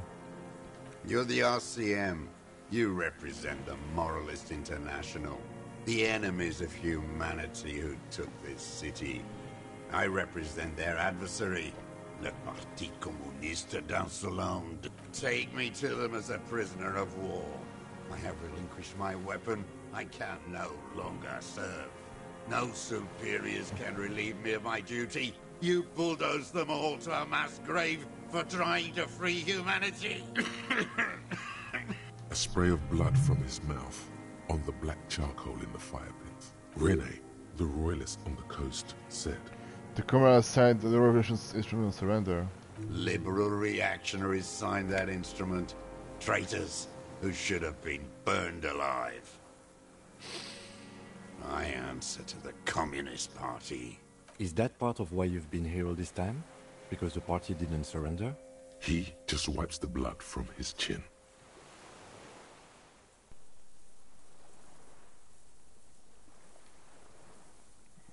I don't think you did.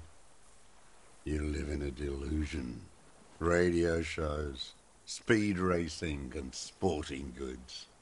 It's not real. So you're a communist soldier from the communist army? No, I am not a soldier. I am an ideological officer. I belong to the party, not the army. But you said you were trained, assigned to the defense corps. Trained in historical materialism, then assigned as a political commissar by the party. These things used to mean something. Wait, what does a political commissar do? The old man does not answer. He tilts his silver head and looks at the reeds. You see a small tremor pass through his legs. His job was to assure the army answers to civilian control and follows the ideology of the Commune. Scientific communism. A commissaire politique is a night philosopher of the revolution, a future human. Can I say I love this song, by the way? Just like the guitar, jeez. Awakened from shutdown by the promise of ideology. That means you're a trained communist, right? He nods slowly. Then another tremor. Say nothing.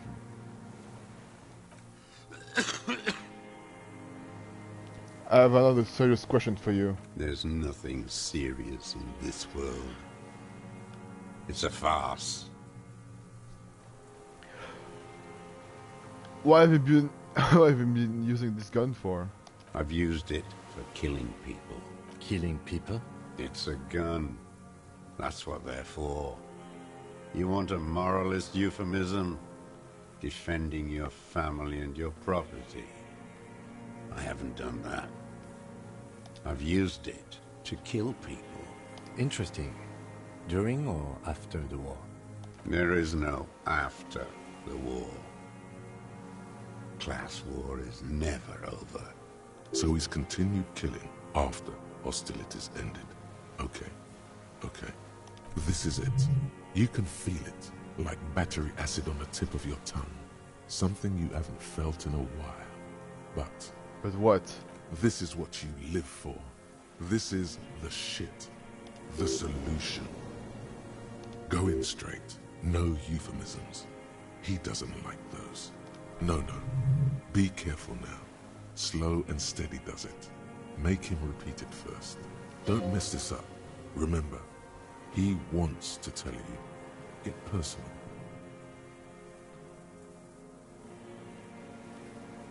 Did you use that gun to shoot at kill call of the security contractor colonel?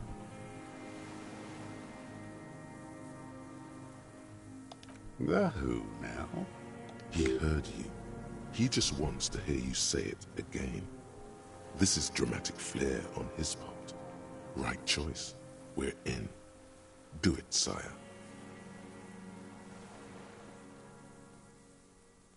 The corpse is ceramic armor, hanging behind the wriggling rags. Did you shoot him?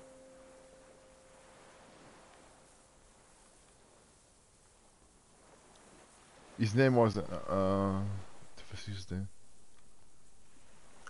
His name was Ellis Container. He was part of security detail here in Martinez.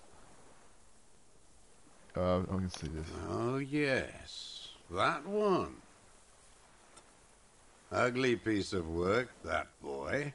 Did you kill him? I am a son of a welder and an officer of the commune of Revachol. I do not collaborate with murderers and pederasts of the liberal regime. Exhaust him with proof. Pile it all on him. Get a confession. The gun. The murder weapon is the perfect opener. The scent of blood in the air. But what else? There was something you can't remember. I don't know your corporation, I've got this. Not a lot of guns around that use military-grade ammunition, are there?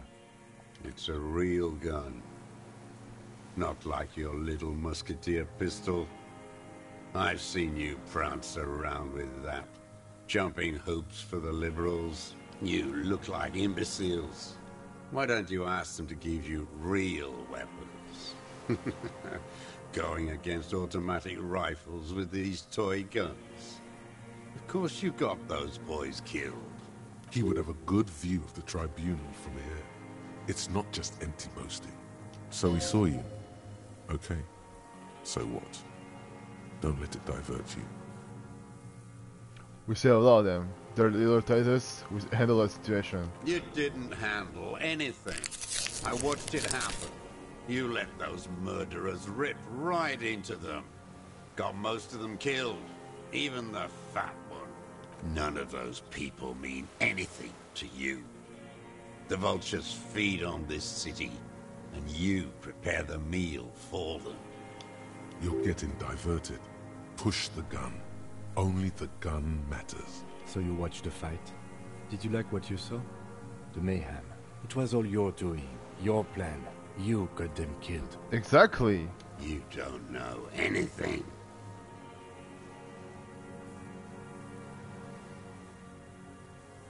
Stop changing the subject. We have the murder weapon. You know what? You're right. I'm convinced this made the shot. Should we call it? You think we have the murder weapon?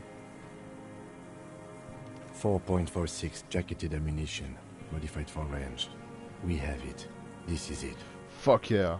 I'm calling it. We have the murder weapon. Good. This feels good, doesn't it? Tearing things up like this. When you have the murder weapon, you have the killer. Exactly. Murder. This pushed him, but not enough. Just a little more. Come on, why am I firing? So on the so yeah. Wait, here it comes. The goddamn Maybells. The dried Maybells on Clausia's roof. Oh yes. There were Maybells in the grass when you got here. They're revolutionary symbols from the war. Nowhere else, nowhere in all of Martinez have you seen them this spring. Nothing else comes up. You see the lieutenant watch you try to stimulate thought processes by hitting yourself. Officer, a word?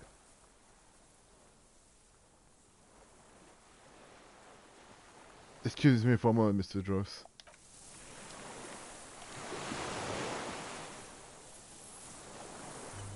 I think we may have this. Do you think he did it? From nothing to this in a day. This is good, Lieutenant Jeffreiter. We just need a confession first, and then maybe a solid motive later. What I'm missing? What I haven't done? Ballistics. Let him cook here for a minute or two. We can have another look around the island for a sniper's nest. I think we should check out the post. It doesn't have to hold in court. Just establish a line of sight, and he'll do the rest himself. I'm sorry. I can see that, yes. I'm not judging. How do you think the question is going? Good. We are doing very good. He wants to confess, I can see that. We just need to pile it on a little more. The more we have on him, the closer he is. You hear that? He thinks you're this close. Try to get him. Yes, okay. good going. That should be our first priority. Okay, let's do this. Remember, he wants to tell us, but he doesn't want to help us. It needs to look like we already have everything.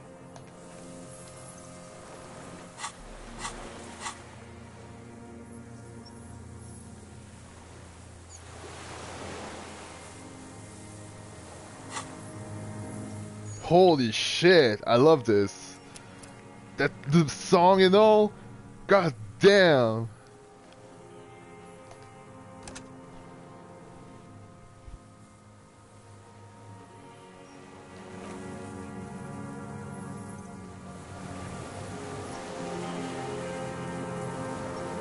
Minions of capital. What do you want? One more time, Mr. Dross, you need to talk about you killing him. Petty bourgeois law. This is all you care about? A drop of blood. That's right. Pile it all on him now. 3 should do it. Maybe 4. There were Maybells beyond the victim's window.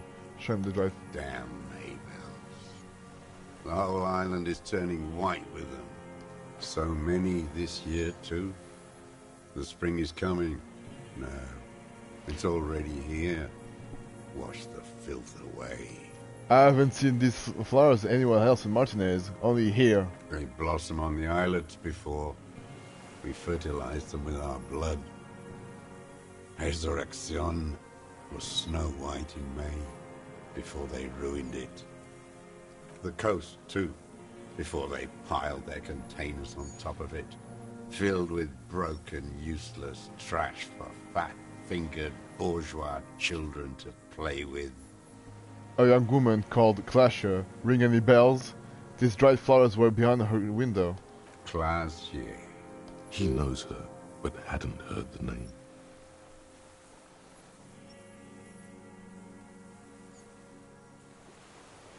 You know her, right? She had intimate relationships with the victim, the mercenary. With the victim? There is a small tremble. Looks like a smile. A crooked smile. Yet isn't quite voluntary. He's about to burst. Almost. But you need one more. Just one. Or maybe 2. Damn. So many this year, too? He knows her. My ears don't reach the city. You know her, right? Okay. With... There is a small tremble. Look, almost. But you need one more. Just one. Or maybe 2. Okay, I'm looking for this. You're lost, Dwight. You're lost.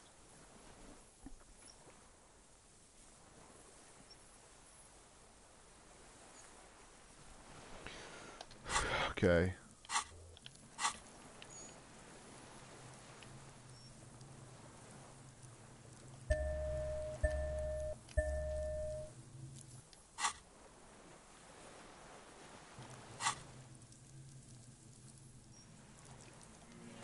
Hope this works. What strikes you about this gaunt man is not the stomach pain, or the cough, or the malnutrition. For a man who's spent 44 years hidden in the urban wild. He's surprisingly Indeed, okay. He speaks fluidly. His movements are rapid, if erratic. His voice, despite the cough, is there. It is capable of expressing complicated ideas. Above all, he seems animated. Animated by what? It's a mystery. This animation comes at a cost too. Erratic hand gestures, thought processes cut off like threads, as he just stares at the logs or the reeds. He also suffers mood swings, bubbling to the surface, unconstrained by his nervous system. Dementia? You've seen demented people before. This feels similar, yet different. When his thoughts move, they are lucid. Keen even. Not senile. Mr. Drost, are you okay? How's your memory? No, I'm not okay. I shit blood, and I'm surrounded by insane people. There it is again. Erratic hand motions, bouts of rage, and the stomach thing too, of course. A drop of... That's right. Pilot. Not a lot of guns around that use... It's a real gun. Not like you look like imbeciles. Why don't you ask them to give you real weapons? He would have a good view of the truck. So he saw you. Okay. So what? Don't let it divert you. Imbecile. You're lost, Dwat. You're lost. Joseph Leonovich Droz, you're under arrest for the murder of Ellis Container. Is what you plan to say. Before you can get past, you're under the lieutenant. Officer, are we sure? We could maybe get more.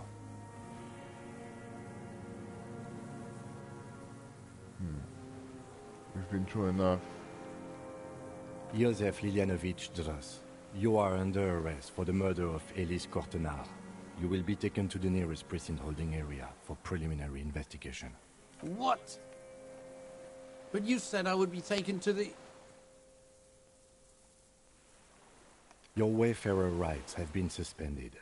Information provided to the officers on the scene will be used against you by the prosecution. You will be given legal counsel within 1 week and must face court in 44 days. Do you understand? Do you understand? But... Do you understand, sir? No, I don't want to. I have to stay here. He's sweating. Beads are forming on his forehead. Your confirmation is not required, sir. Now on to the boat. Wait. There it is again. To your north, as it has been since you came to the coast. The reeds whisper, stalks rubbing against each other. But then, in the middle of it... What? Something completely different. It sounds like a bow, very slowly being drawn against the strings of a violin. A very small violin, made of reeds and rushes. Maybe there is room for 3 on the boat. Shush, Kim. Do you hear that? What? What are you talking about? Is this... really us? Your skin crawls.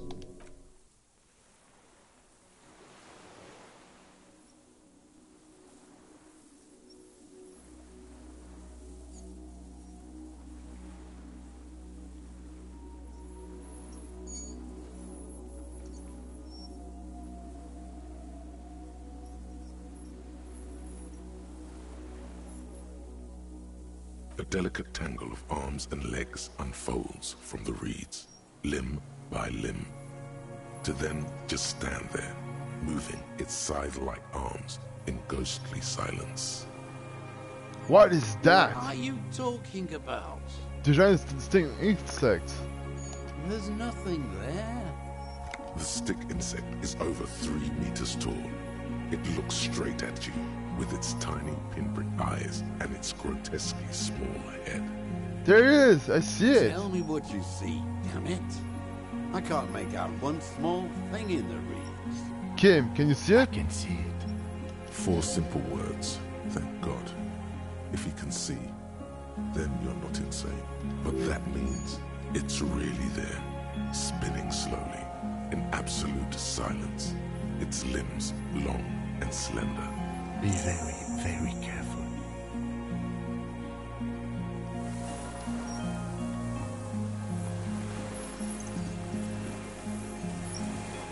The creature stands on long stilt-like legs, antennae hanging from its head like a woman's hair, white and curled at the tips. It is no more than 5 steps away from you. The segmented antennae move with apprehension, searching for something that's not there. Reed-like tufts stick out of its joints.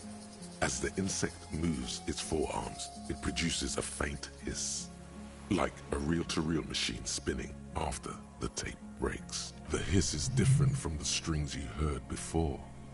It says something else, in a lower pitch. This is the Estonian Phasmid. It is. You glance over your shoulder. Are you the sure? lieutenant holds a piece of milled aluminium. He begins to pull it open, extremely carefully. It's the camera.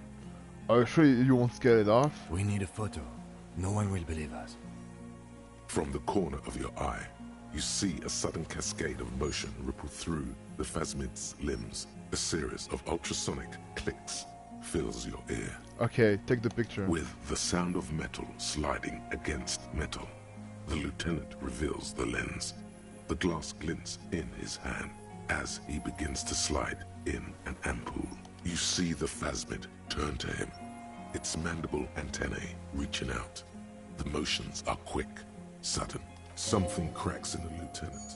He's letting his pride get in the way. The ampoule will produce a loud hiss.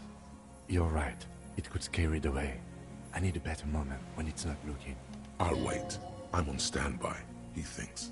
His hands sweaty around the machine. The spindly mechanism turns itself back to you, its antennae taking their measure of the air. Slowly. Something else.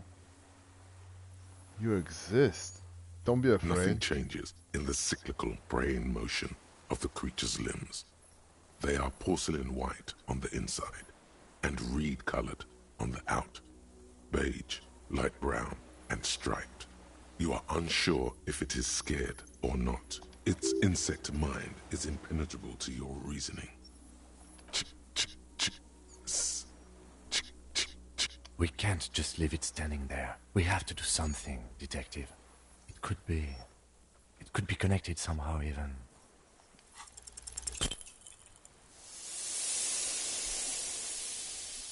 It left. Oh well. You barely get to take one step. The invertebrate reacts with uncanny speed, skating away across the water. It's gone, like a skipping stone, leaving nothing but rings on the sea's calm mirror. It's blending into the tufts of reeds in the distance, moving from islet to islet. Where? Where did it go? You never had a chance. There was something off the moment you approached it. It was scared of you, of humans. I should have taken the phone from Morel. I don't think it had anything to do with the Osprey. It was just scared. There is uncertainty in his phrasing. Okay, yes, probably right. Am I? I don't know. I'm not an entomologist. Neither was the parascientist. The only thing I'm sure of is we saw it. It was real. What now? What now? Our suspect's not looking so good. We should check him over. It looks like it has some kind of nest there. Maybe there's proof in there. In the reeds, where the phasmid was hiding, you see a little flash of white. Porcelain white.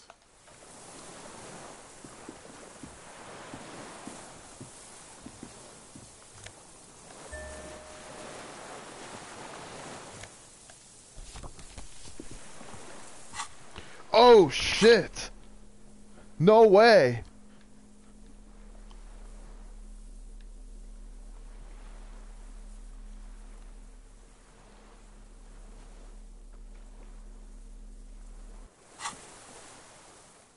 Wait, I have an idea. I can do this again, but for now... Oh shit, I didn't see this.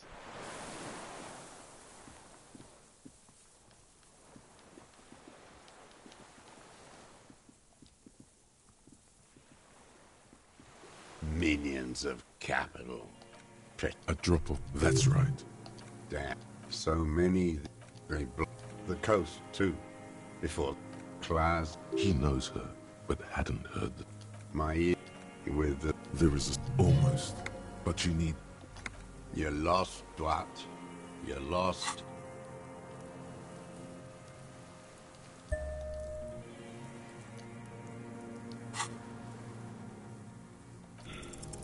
For a 60-year-old man with stomach trouble. Damn it. Let's try again. I thought you could, like, look for it.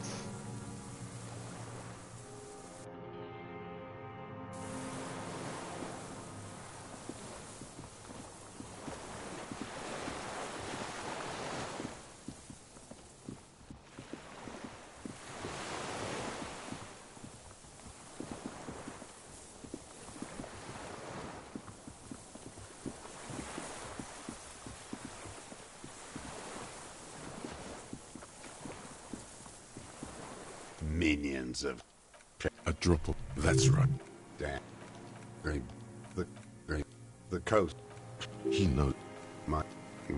There is almost, but you need one more. You're lost, Dwat. You're lost.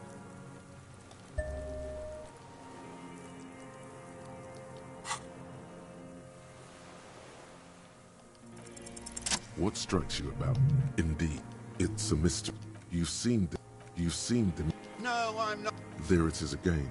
Erratic is what you plan to say. Officer, are we sure?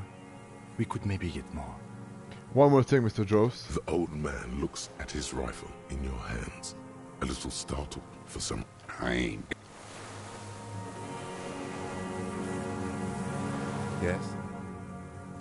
What do you want to know? Good.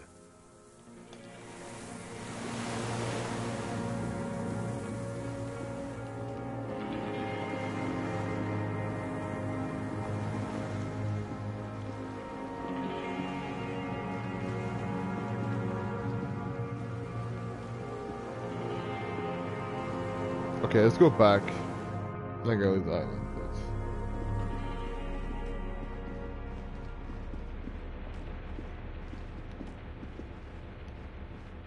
Soft covers, serialized fantastique and detective stories, animal adventures, a magazine for it. Not that you can tell. This is a digest of some. Maybe it's a little old-fashioned. There's a nude mag. The print in some of these.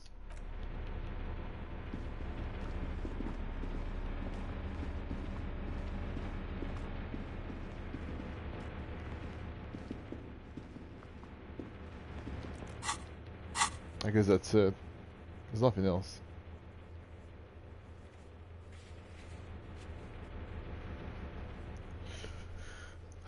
There's nothing else, I guess. I'm thinking maybe you see the sniper spot?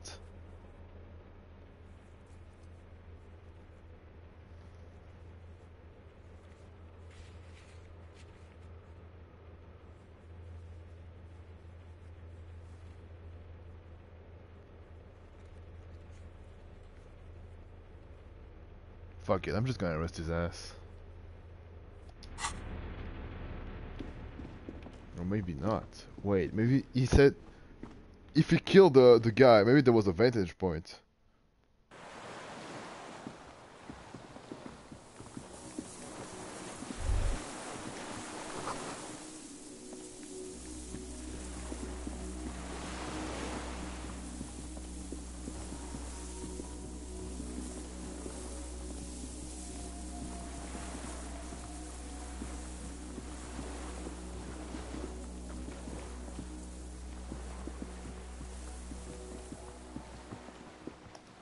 Yeah, there it is. There's a rain-soaked mattress on a concrete slab, only half covered by the crumbling roof.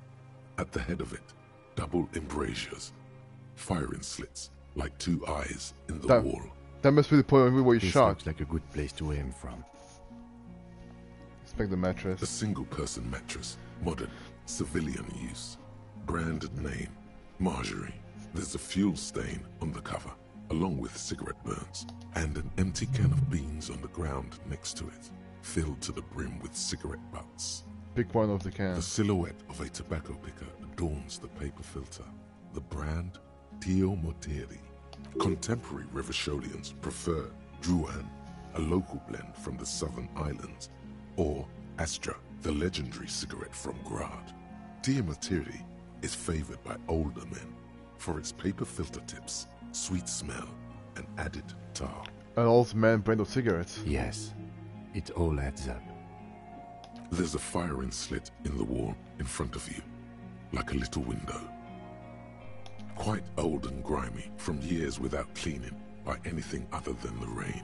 Look through the hole in the concrete. The springs screech as you lean on the mattress and crane your neck to look out. A small piece of Martinez coastline opens up in the square in front of you, like a tiny landscape painting. 1 kilometer across the water. On the ruins look familiar. On the left. A towering skyscraper, its top floors shaved off by artillery fire, Capeside Apartments, Rue de Saint-Gislain, 33A and 33B. On the right. The red chimney and collapsed rear wall of the 4-story tenement in front of the Whirling in Rags, Rue de Saint-Gislain, 10. In between the two. The box-shaped silhouette of the Whirling in Rags. Its sloped roof, a tiny fleck of light catches your eye on the rooftop, sunlight reflecting off the upstairs window of Clausia's room. There it is. Do you have a line of sight to the window? More than that. Yeah, Kim, with a pair of binoculars, I'll be able to see inside the room. A pair of binoculars? Or a scope of a rifle? You'd be prone, lying on the mattress, barrel resting on the embrasure. Cheek against the cheek rest, hand on the hair trigger, on a calm day like this. Kim, I couldn't make it. I could make the shot. Good. I think we have it, Detective. The origin of the shot. This is the sniper's nest. Affirmative. Finally. In our defense, nothing pointed here. Many leads pointed elsewhere. 6 people are dead. We could have prevented it. Don't beat yourself up, officer. We did not put guns in their hands or get them drunk. We will make up for it. Here. I feel it. Alright. Seems like, yeah, I fucked up with the choice. So, I knew there was something like I was missing. Alright, we got his ass. It's over. Case closed. We did it! Woo! We fucking did it! Oh, did we? I don't know, maybe, still got a gun with a gun.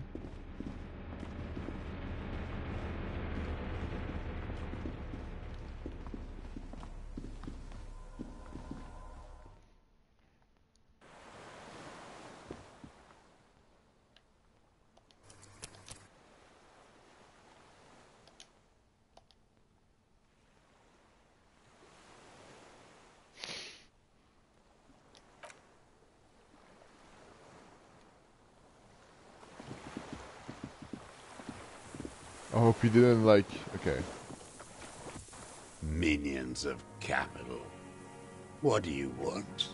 Joseph Leonidovich Dross, you are under arrest for the murder of Ellis Contenier. What? But you said I would be taken to the... Your wayfarer rights have been suspended. Information provided to the officers on the scene will be used against you by the prosecution.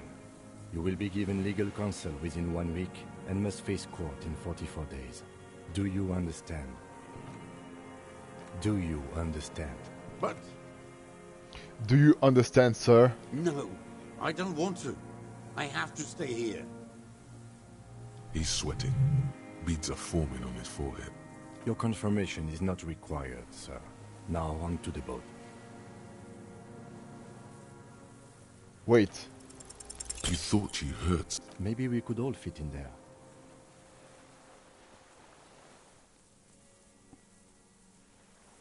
We could all fit in a little boat. Actually, no. Does he have room for 3? Not really.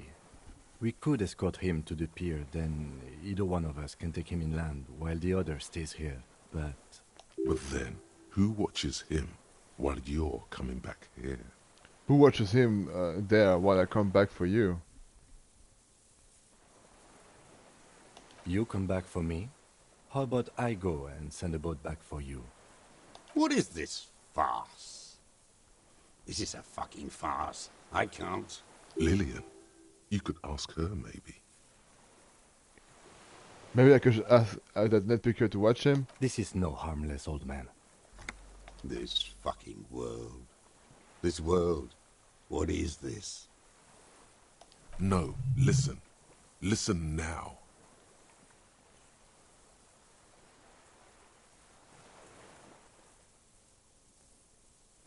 You could come back for me. Oh shit. Once you've taken him to the precinct. No, no. It would take a whole day on this island.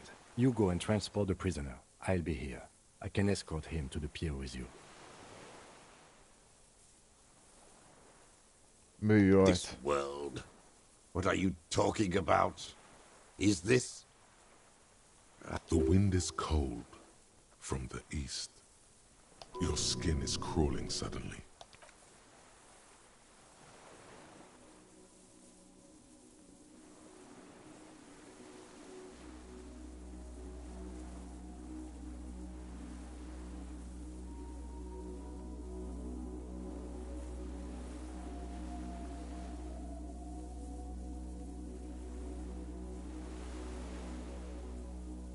A delicate tangle of arms and legs unfolds from the reeds, limb by limb, to then just stand there, moving its scythe-like arms in ghostly silence.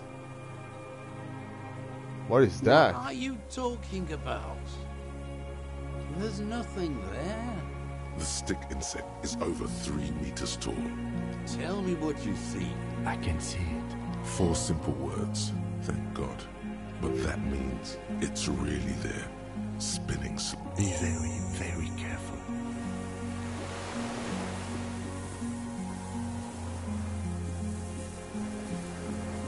The creature's the segmented reed-like tufts stick out of its joint. It is. You glance over your shoulder. We need a foot. From the corner of your... With the... You see the... Something... The Emperor will produce... I'll wait. The spindly mechanism turns itself back to you. Nothing changes. Its insect mind is impenetrable to your reasoning. We saw it anyway, so it's okay. It left.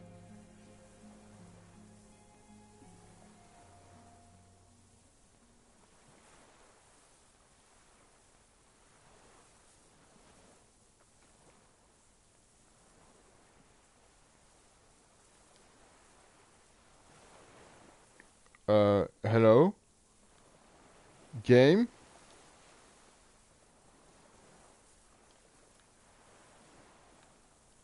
I think the game broke. Oh shit. The game broke. No fucking way. I broke the game. Holy shit. That's a first.